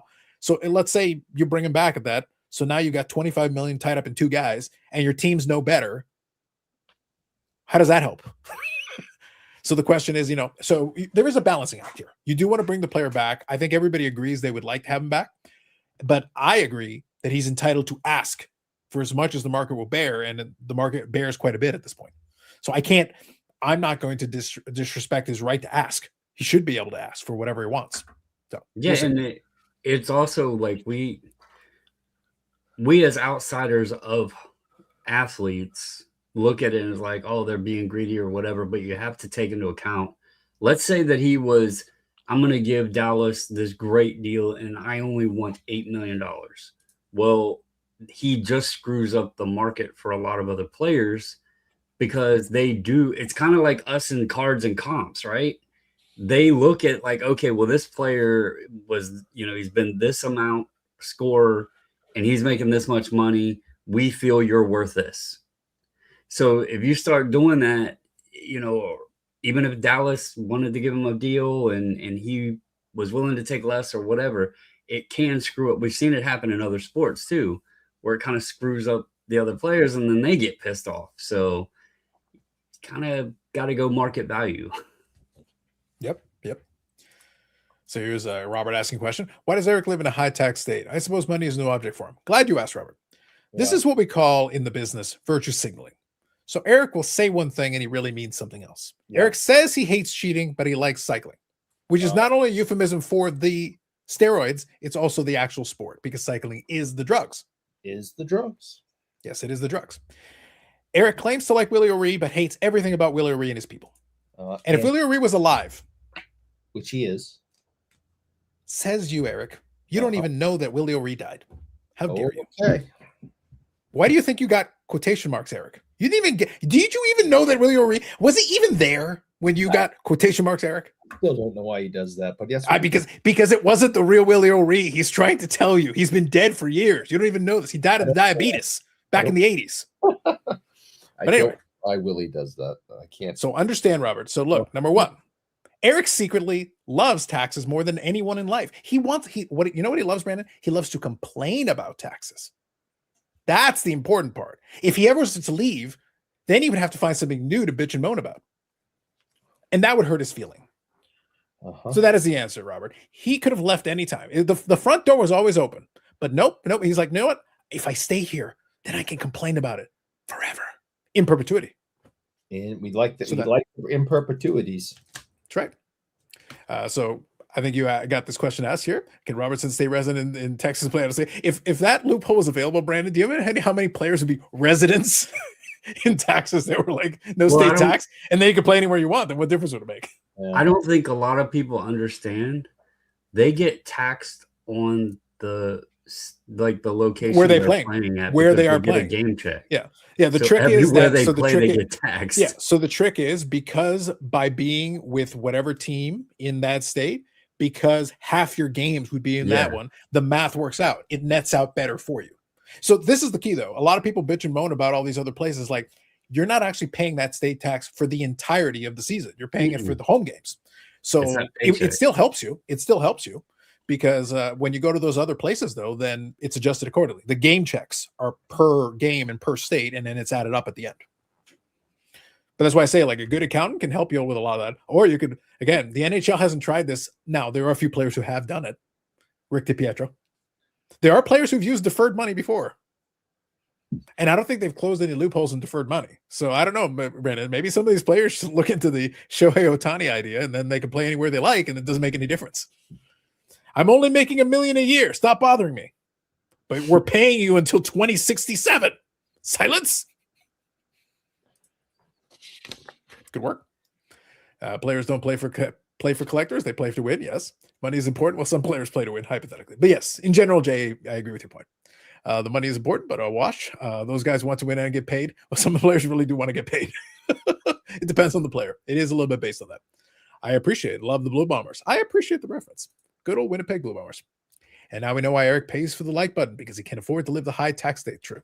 No, so Eric pays for the like button because he lives in a high tax state. He uses it as a write-off. Yes. So hit the like button. Help this man out. Stop telling everyone my secrets. It reminds me, I have to hit the like button. Please hit the like button, and Carlos will have more money for the Fall Expo. Facts. Thank you, Mike. That is very considerate of you. So let me ask a question, though. I'll play this off, and then we'll finish off at the end with a couple of the July stuff coming up so that we're all up to date. Just to close off this thought, we wanted to have our J-Rob pump segment because it might be over soon. Like, it's coming to an end shortly, maybe. We'll see. We'll see what happens. So for at least we wanted to touch on it. Okay, but let me ask this question, though. It brings up the classic, and Brandon discussed it. For the player collectors out there, if the player changes teams from maybe your favorite team, how do you approach it? I've already talked about this before. When I'm player collecting, I'm player collecting. Unless they left in some weird acrimonious way or there's some bizarre thing, that generally it's not that impactful to me. When Medina went to Detroit for the last season, it really, I literally have the, little Detroit 16 by 20 back there. It really wasn't an issue for me. Mind you, to be fair. To be fair. And he got taxed full rate on that. Anyway, so the thing is that because it was one season, Brandon, and it was literally at the end of his career, it really wasn't that big a deal to me. Now, here's what's funny. If the hypothetical that I gave you, by the way, the hypothetical I gave was true. Back then, if Modano had wound, because I remember, and my buddies were asking me about it. What do you think if he? What's fun? The irony, and this is years before I knew Eric and dealt with all his issues with butter. Before we knew any of that. But back then, they asked me, well, if he goes to Boston, I actually was lobbying for the Boston move because at that point, Dallas was actually going to be going into an extended rebuild. They had actually been a consistent contender. If you go back in history, they were a contender basically right from the end of the 90s all the way through into the 2000s, and they had a nice run there. But right around that time, that contract was coming up. The likelihood was that was about the end of the run. They had basically, I think, one more year they went to the Western Conference Finals, but they weren't able to push it forward, and that was it. And then basically they started the rebuild. That's when Jamie Benn came in. That's when they started getting younger. They grabbed some of the other guys and everything, but it was the end of the line. So that was maybe his last, at least Boston was at least a reasonably competitive team at the time. Dallas wasn't necessarily going to be. So for me, I was looking at it. If I was going to see Modano get a chance to do anything else, maybe have another shot, another run. He had a Stanley Cup already, so at least he had a chance. But it would have been at least more interesting. Otherwise, it was just going to be cruise control in Dallas. He was comfortable. They were going to be there. They were going to have their moment. And in the end, he went to Detroit for 1 year anyway, and that was a disaster. Thanks, Mike Babcock. Because Mike Babcock ruins everything. Oh, God. I can't believe he's back in the league. Yeah. So bottom line, as a player collector personally, I'm less bothered by player moves. But I totally understand that for a lot of people, it's like, that's it for them. I totally get that. I think for me, the first time it really hit me when it happened. And from that point on, I always had this little quirk. And I'm sure there's other people out there. But it was when Shaq left Orlando and went to LA. I really, Shaq was my favorite player, but I didn't want to follow him to LA. I didn't want to feel like I was a bandwagon fan or anything like that, following him to the Lakers, a team like the Lakers. And then when Penny Hardaway left Orlando too, I started following Kevin Garnett and Stephon Marbury in Minnesota. Since then, I've talked about Griffey. I have very, very, very few Griffey in the Reds uniform. Jerry Rice, he had such a long career in San Francisco, when he went to the Raiders and Seattle. Wasn't that big of a deal to me, but I really didn't care about his cards except as a Raider. Robles, I have a big Robles PC. I actually don't mind that he went to Seattle because obviously being a fan of Griffey as a kid, I thought that was kind of cool that now he's an outfielder for the Mariners. But Michael Taylor, he's went around to several teams. I have a few of his cards, but I don't chase them or seek them out. So I don't have any Sotos outside of the Nationals. So yeah, if Robertson leaves, it will be heavily dependent, first of all, where he goes. I will still collect his Dallas stuff, but I don't know that I will have any interest continuing to the new team. For example, if he came to the Capitals, obviously they're local, that would actually be pretty awesome for me. They're opposite conference from Dallas and they're local. And so I would collect that stuff. But if he went to Pittsburgh, no, I would have no interest. So. Right. No, I think that's fair. And I think that's a reality that a lot of collectors have to look at because players do move around more. And earlier, I know there was a question if he had no trade clause. And the answer is no, but he does have a lot of say. And one thing you kind of have to factor in is if a player, as a restricted free agent, he does not have a no movement clause. He can be shipped off wherever. But then if the team that you send him to knows that he's not going to re-sign, then the value of the asset is way lower. They're going to be like, okay, so you can have some, used pucks because it's like, well, we got him basically for a season and then he's an unrestricted free agent and he's out of here immediately. So there's a lot less value to that than if you know the player will re-sign for what that was part of the deal. Seattle wanted him and they offered a package, but the package was contingent on him signing this contract that would have been, I think it was an 8-year deal. Yeah, 8-year and 15. So that was one. The St. Louis one was also with the possibility of an extension if he had signed it. So you had two different teams. So now going back to where he's at, they're asking for. The only reason they can ask for it is because two teams were willing to go to 15. So clearly somebody was at least willing to go past 14. So when they're asking for 14, they're not completely at the lunch because at least two teams were willing to sign that deal. So the question is who else might be willing to go at whatever number they're looking for. So no, he doesn't have a no trade clause, but he has a lot of say based on his willingness to sign or not sign.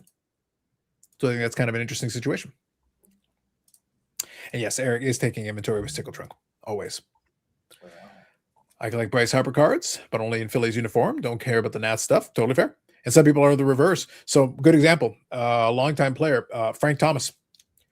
There's some guy who don't want to touch anything other than his White Sox stuff, right, which totally makes sense. Like Frank Thomas's MVPs, like most of his career was built in his White Sox. He even had a good season in Oakland. Like if you go back and look at it, he had a pretty good season in Oakland. But when we think of him as a White Sox, right? Yep. Like we associate him directly to that. He even played in Toronto and he got his 500 home run in Toronto. So I was around when that season was going on. And it was cool. I liked Frank Thomas. So it was kind of cool for me as a fan to see Frank Thomas in the lineup and all that. But it's that's White Sox Frank Thomas. You know, yeah, I mean, that's we did the same thing with Ray when he went to Colorado. We supported him. Everyone around here became Colorado Avalanche fans and wanted him to win. When he won, we threw a huge parade and event for him in Boston, where thousands of people showed up, and he brought the cup back to Boston, and everyone was happy for him. But nobody collects Ray Bourque Avalanche stuff. I have a few pieces that have fallen into my collection, but I could burn them all tomorrow and not care.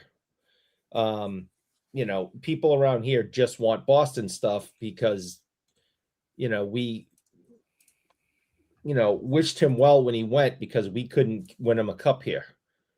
But nobody collects Avalanche stuff. I mean, it's just who the hell wants that? But we're definitely following him, and I mean, I became an Avs fan for 2 years.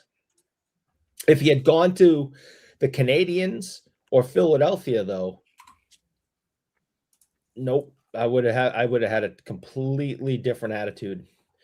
But the Avalanche, especially back then, it was like, yeah, sure, why not? So Baz gives me so much shit all the time. I'm going to correct him because people don't necessarily forget that he was with the White Sox, but he did not end with the White Sox. He actually went back to Seattle. He did. And played 150 games for the Mariners after the White Sox. But this is actually one of my... There was a question a couple of weeks ago. I don't remember exactly what it was, but it was something about a player in a uniform that they're not associated with or something like that.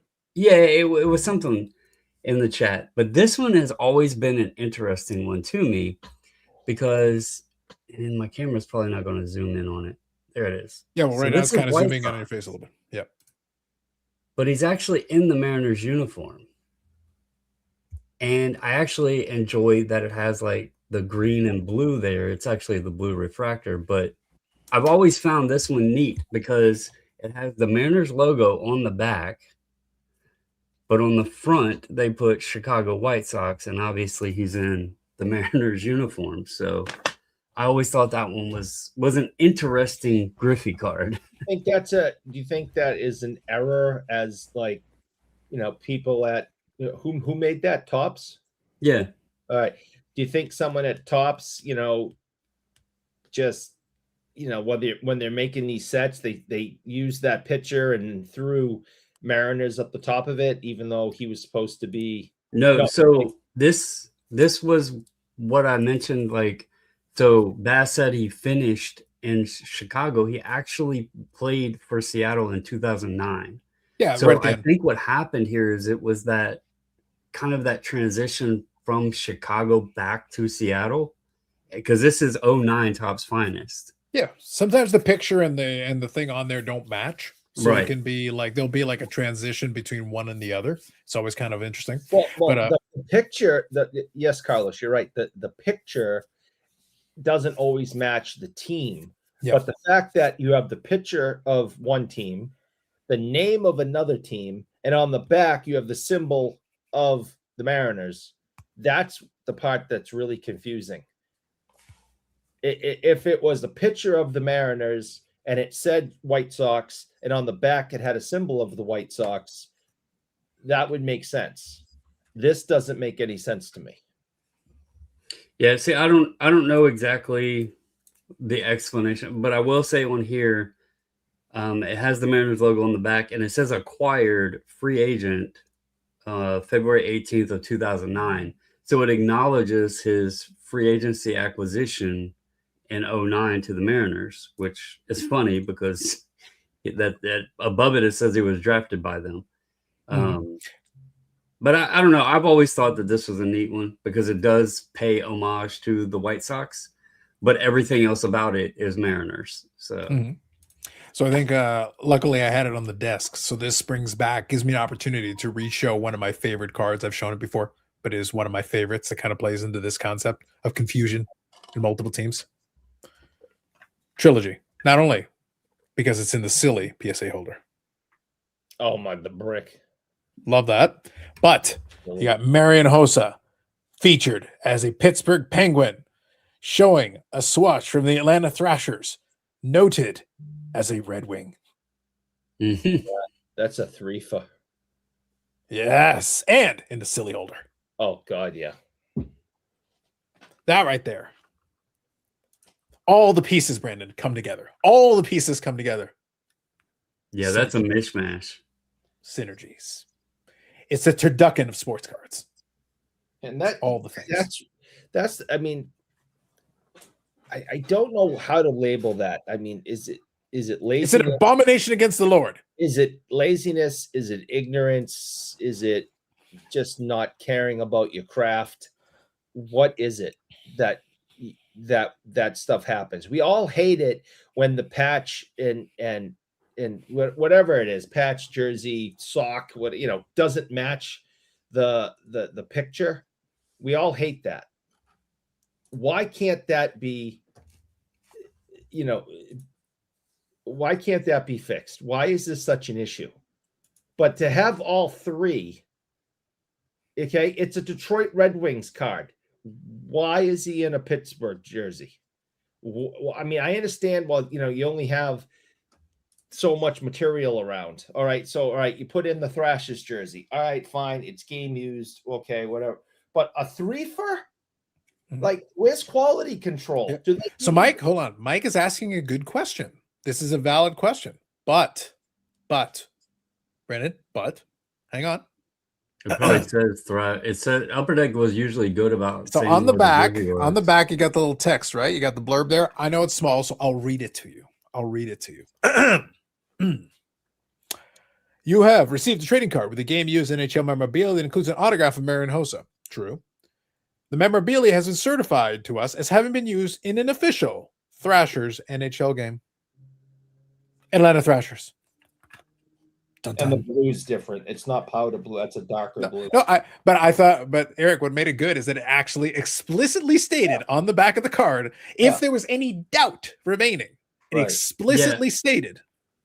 We used to get some details about the material, and now we don't know where the hell it came from, and we're not saying that it's tied to anything, but here's a piece because of this was 0809, so this was back in the days where they actually put a little more information on the card. Yeah, this player one material, can't be. We don't know which player. We don't know where. We don't know nothing. Yeah, I think at some point someone held it at a rack or something. Like the player walked by and little Timmy in Little League wore a Panthers jersey, so we threw it in this NFL Panthers card. Yeah, this jersey was thrown in the general direction of the player pictured. I understand some of this stuff can be difficult to do, and you only have so much material and so many pictures you're licensed for. I get it. I really do. But I do better. Do better. Mhm. A threefer? I mean, a twofer is bad enough, but a freaking threefer. That's some unicorn bullshit. And Brandon, though, the key to that is I keep it in that holder because with the holder is the piece that is a stance. Oh, It brings it all ties all the room together. It's a fourfer. It's You everything. need to get Beckett to slab it though, in their slab. Oh, amazing. Inside the PSA Mhm. slab. Mhm. And then you need all the stickers, the new sticker rage. Yeah. You got to get Mike Baker on that one. But Oh, well, you need Eric, him hold on. in whatever any of his competitions. I don't know. I was about to say, Eric, why do we need Mike Baker? Listen, I heard there are some questionable news outlets out there, Okay. some places of questionable quality Really? that have talked about other competitors in the space. Okay. We could talk about Global Collectibles Consulting because we can have the pre-grading. You see, pre-grade like a pro, sell it like it's already a 10. See, Eric, we don't need to grade it because we can pre-grade it. And if it gets the sticker saying it should be a 10, then you've already resolved the problem. You see, you can get black gem grading at $10 per card for qualifying bulk submissions or $15 per card under 40 cards. You're basically paying 10 to 15 bucks for the said sticker, but they can send it in, but you can do it in bulk. So basically they're grading it, but they don't have the plastic. As previously seen on live sports cards, live sports, something like that. I don't remember. So basically they are grading it, but they're not encasing it. So they're saving themselves a lot of money because stickers are much cheaper than buying God only knows how much plastic. Well, Eric, listen, if it helps at all, with over 20 years grading and consulting experience, director Alan Kelly, never heard of him, has a 95% success rate based on what numbering. Never worry again about describing condition or losing out on misvalue. Thank goodness.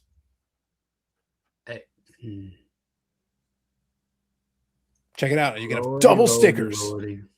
Double stickers. Double stickers. I didn't know Mike Baker doesn't do double stickers, does he? Check it out. There's our boy, Alan Kelly himself. There's no Mike Baker here. Double. I didn't know about double stickers. Okay. Double stickers. Wait. This is go back up. Blown my mind. That one went with 40 years experience. He does not believe in the maths. He's like Eric. I thought it just said 20 years. Now it goes to 40 years. I did not know about the double stickers. I'm still on that. My head is maybe it's 20 times. Maybe it's 20 years twice because of the double stickers. Double stickers. Yes. Now check it out. His professional background. I'll help you. 40 plus years of sports card experience and expertise. That's important. Professional grader at Certified Collectibles Group, CCG. Contributed to developmental projects shaping grading standards. Expertise spans pre-rookie minor league to modern back hits. That's important. Exceptional ability to connect with collectors on a personal level. Well, let's get a little Eric Stalker-ish, but okay, fine. Unmatched attention to detail and condition assessment. Good to know. Dedication to consistency and collectors. Eric, that's filler shit that you put at the end of your resume to make it sound better. You're puffing it up. Well, where does it say professional sticker putter on it? I want to see how many years has he been putting on stickers and can he put them on straight?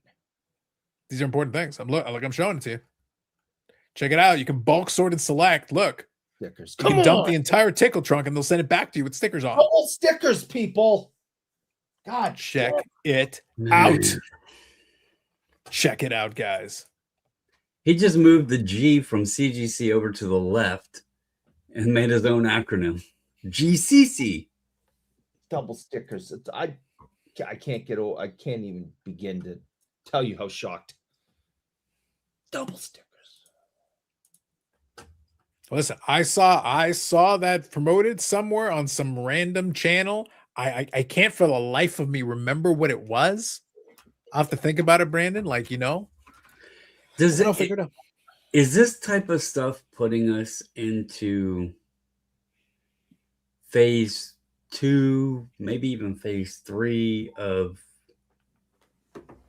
the period? Like the COVID period, we had all these pop-ups constantly and different ideas and people trying to start all these different things. And then that kind of faded out a little bit. And we're starting to see some of this stupid stuff back. Because who remember, what was that company? Dallas, was it DGI, DCI, something like that? It was. Oh yeah, the ones that were doing the ones that were doing pre-grading in Dallas specifically. Yeah, and then they actually got holders and started grading cards. Like at first they started with the card savers, and they had like the black label sticker thing that they would put on them with like a pre-grade thing, and then they actually got plastics and everything and started slabbing the cards. I've never seen them anymore. Like, people need to understand that a lot of this stuff pops up, the people get money from it, and then it poof goes away. Hell, SGC tried doing the damn pre-grade raw card shit for the National that one year because they were late to the party. It didn't have anything to bring to the table. So like, hey, we're going to slap these silver stickers on these card savers and pre-grade. That didn't last anymore. Stickers. Mm-hmm. This is important here. Jay says, if that card can be slabbed, why can't my legitimate Sharknado cards not be slabbed by the various grading companies? Facts, Jay. I'll back you on this. Mm-hmm. Justice for Sharknado. Mm-hmm. Justice. I appeal this, right?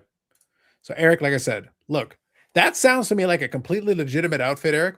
And I would expect that anyone, Brandon, that was to say interview them would be only people of the highest integrity and people that I wouldn't lay any questions on. Yeah, shit's getting wild. Chad Hawk. Indeed. Chad Hawk. 60 years experience in grading. So that happened. This was on Saturday's show. This past Saturday, right? That was June 27th, as far as I'm aware. All right. I'll go back. I may go back and listen to it and see what this guy has to say about his double stickers.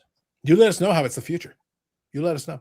I may have to go back because I don't watch a lot of content, so I may have to go and watch that. Laura says, Zach also appreciates Mark McGuire was lucky enough to spend a bunch of time in Busch Stadium during the Sosa McGuire era. There's nothing like it. Yes. During that era, it would have been going pretty crazy when they were hitting the home runs. 46 years experience in sports cards. Of course, that began when I started opening packs as a 10-year-old. It's true. Understandable. I'm going to take out my loan at 401k to get stickers on all my cards, as you should. Yes. Brandon has 106 years experience in the hobby going all the way back to Civil War. That's facts. He got his first Abraham Lincoln card from Abraham Lincoln. There is people, I have text messages, and this isn't to toot my own horn, and I am not going to put stickers on any of y'all shit. But I have people out there that will You have people. We love people. Yeah. Well, Eric hates people, but we love messages from people that have sent me pictures and said, what do you think this will get before they purchase a raw card? And this is vintage, mind you, and not high end or low end, like mid-grade stuff where it gets tough to do. There's a guy, I don't know if he watches content anymore, but Ryan Satterley, y'all may remember him. He used to be in chats occasionally, Sadie Family Cards. He would send me pictures of vintage stuff. The last one he sent me was a 52 mantle and asked me what I thought it would grade. I looked at the card, sent him what I thought. Turned out the card was already graded, but he had cropped it and said that people at the show thought it would have been way higher. And I said, okay, so tell me, what the hell did it get? And he's like, you were right again. It got what you said. I'm not going to be perfect on it, but if you like doing the bulk subs, I'm sure Brad, if Brad looks over cards at all or has people in the offices that look, you begin to kind of, especially when they come back, you see the way that they're grading and little nuances of different defects and stuff and what it impacts on the cards. And so you start getting more comfortable with seeing that. These sticker things are horseshit. Double stickers. Double stickers, Yeah. man. That's 2-ply. Yeah. It's fancy. Come on. I'll see if I can find the message. Former Omaha Knight, Marcel Provenos. Wow. I got a few of his in here. There he is. Boom. I just thought it was very, Brandon, I just thought I would bring it up because it was one of my favorite little things that I saw across the social medias. And I was like, double sticker. When single sticker is not enough. Think about it. Double sticker. But, all right. We'll do a couple of quick rapid fire ones just here at the tail end, just to cover, because I did want to touch on it. We got too much mileage out of that, Brandon. I think we had way too long assignment talking about Eric and his goddamn butter. So he sends me this picture. Yeah, yeah. I can see it's in a slab, but as you can see, I can't see the grader. But it's cropped. Yeah, yeah. He said, you said 7. No. He said, what do you think this graded? The back is nice as well, blah, blah, blah. I said, as for the mantle, I'd say a 2 to 3. I would have said 7. And then down here, I said, and what did the mantle grade? It got a 2. You're right as always. Yeah, I never would have put that in writing. No, he used to hit me up a lot. I don't think he's doing as much in cards, but he would buy like vintage stuff. He sent me a Walter Payton one time asking. And again, I can only give an opinion, especially in a photo. It's harder to tell. But just seeing how much, like y'all seeing how many cards we did over the years, bulk submitting and everything. And you just kind of get an idea on some. I'll be honest, on the mantle, I noticed a very small crease in the photo. And that's when I said a 2 to 3. So that's how it goes. So let's quickly touch on a couple of things and we'll wind her down for tonight. So thank you all, chat, for participating. So quickly, let's talk about a couple of things that are coming up. All right. So this Friday is going to be the 299th Friday Live. So we will get to the bottom of Eric's butter addiction. All the butter all the time. We'll get to the bottom of that, amongst other things. We'll also talk about the meeting of the minds between Eric and Card Vault owner, connoisseur, and entrepreneur Tom Brady, Eric's new favorite. We'll also find out about his wonderful new addition, the Joe Thornton autograph that he purchased from Tom Brady. It's wonderful. I only fantastic. Have it was glorious. And I got it from you because you're an asshole. Wonderful. Look, it's such a beautiful, like, I got to look at it one more time, Brandon. Like it was quite exciting. Look at that. It's great. Where is that piece of crap? Beautiful. I'm going to go find it. Chef's kiss. I think it's in Thank here. AMG, of course, as always. I thank Jay, who is in the chat tonight as well. igdeck.com. And if you wish, you can also utilize the code BIC if you want to give it a try. Give it a try. It is free 99. Code works. You can give it a try. Better planning. It could have been episode 250. Well, we required skipping a lot of weeks. We're already well past that. So we've got that going for us. Other things, though. Let's quickly touch on this. I want to spend at least a couple of minutes at tail end because we spent a lot of time talking about the Edition Robertson pump, the implications. Look, there are implications here. This podcast, one of the pillars of the podcast was I'm willing to sell this to anybody who wants it. The bidding will start at 1 cent. 1 cent. That's at least $100 million there. Please, at least $100 million. Get this out of my house, Eric. They will pay double to let you keep it in the house, and it should be placed in a place of prominence. It's like the tiki in the Brady Bunch episode. Okay, it brings me nothing. So anyway, like I was saying, the continuation will go into the episode. We'll talk about Eric's butter addiction. We'll talk about his meeting in the minds with Tom Brady. But coming up in the month of July, Brandon, quite an exciting slate of items. We have the Fanatics Fest. Praise the content gods.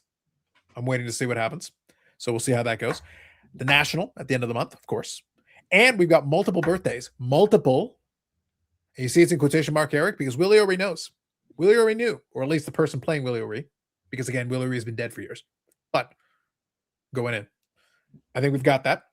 Now, in addition, we have birthday of Bobbles, birthday of the Burrell, and my birthday will all be in July. And I think Wes also has a birthday in July, if memory serves me. So we got a lot of those, a whole bunch. And the aforementioned Jason Robertson. True. That's true. We'll see. We'll see what happens with the fate of that. And so again, we got the National Fanatics Fest. We got Hobby Palooza, same week as Fanatics Fest. So we'll give additional details on it. I actually have to do some behind the scenes work to make sure that gets done. I'll update you on exactly what the plan is. We're going to be closing it down on the Friday. I'll figure out the logistics and everything. I'll figure that out, but that'll be coming up.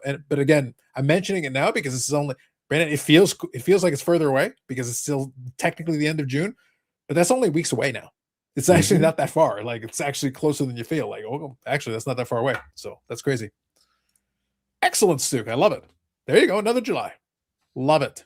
Fabulous. So we got that going for us. And then towards the end of the month is going to be the national.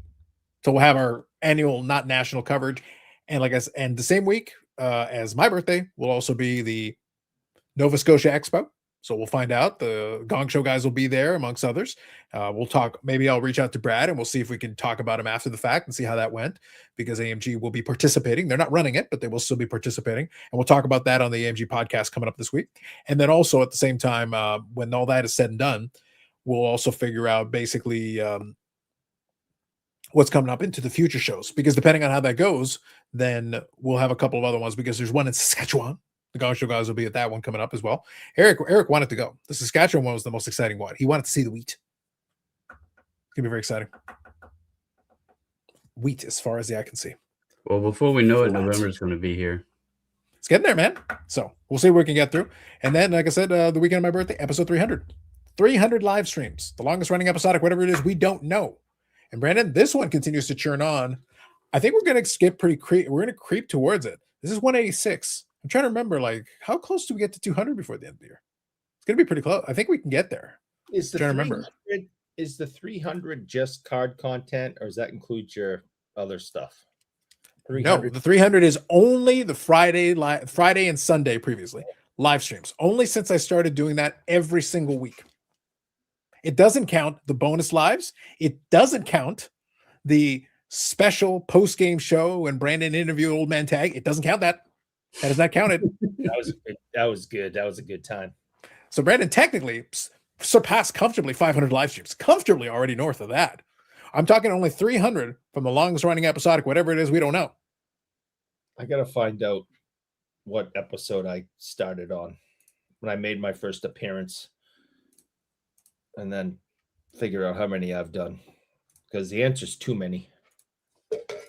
Indeed. So let us know if you got any thoughts or comments. You can always include that in there. Hit the like button. Eric pays for it. And as usual, we'll be back. Another live stream this week, Brandon. The content train rolls on. Praise the content gods as always. Pray for Brandon and his Jason Robertson future. We don't know what the future. It's murky. It's looking murky right now. Seriously, outside of the cards, for my sake and my hockey interest, I really do hope he stays in Dallas, because it's been fun. Like, picking a player, I'm bad about picking a player and following my gut and right off the beginning and following his career, becoming a fan of the team, all of that. So I hope he stays. They're getting a new arena. Like, it could be the house Robo built. Robo. Okay. You know, I mean, sure. There's a lot there. There's a lot of potential. Like, you know, what if he did bring a cup with the new arena to Dallas, and like that would cement a legacy there for the Stars. So I don't know. It just would be nice to see him play there for his career. So. I'm in the Boston. Boston wouldn't know how to handle him. Coming to Boston. Y'all would begin to be good again. Yeah. He would be immediately an SP signature legend the moment he walked through That's the front what door. I said. Like, literally the moment he stepped in. A new set just to print his card for it. First thing he does is he walks in and he rips Boubior's thing off of the rafters. This piece of shit is gone. Get rid of this asshole. Put mine up. Deservedly so. Deservedly so.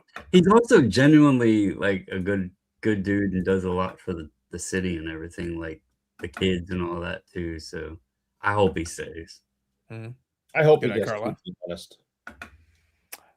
Mike here says, Carlos, for Hobby Palooza, I would love to see you end Friday and hand off to the first show on Saturday. I think Eric's in favor of this too. Yes. No. Eric asked, can we go 24 hours? I'm like, no, Eric, we probably can't go 24 hours. That would be bad. Probably shouldn't. We might overload YouTube. That'd be bad. No. Good evening, Josh. Wild Robertsons, right? Listen, they already have Kirill. Kirill, aren't they paying him 14 already? You want another $14 million guy? You want two of them? And Quinn. I was going to say, like, how much money you all think you have in Minnesota? And Just out of curiosity. Is Gong Boldly. Eric, is Gong Show generating that kind of revenue for the state? Yeah, they are. It's gonna have to be something like that. I don't know. We'll have to see. Listen, we're learning things tonight. We learned about Eric hanging out with Tom Brady. That was good. No, We'll find out more about that on Friday. no. And if you stayed on for the Patreon exclusive, you can find out about Eric's many utilizing utilities of butter. Nope. And none of them involve You toast. guys, anything ever again. Mm-hmm. On that bombshell, have yourselves a good night. Enjoy the rest of your week. Monday night is over. See you on Friday. Take it easy. Bye, everybody.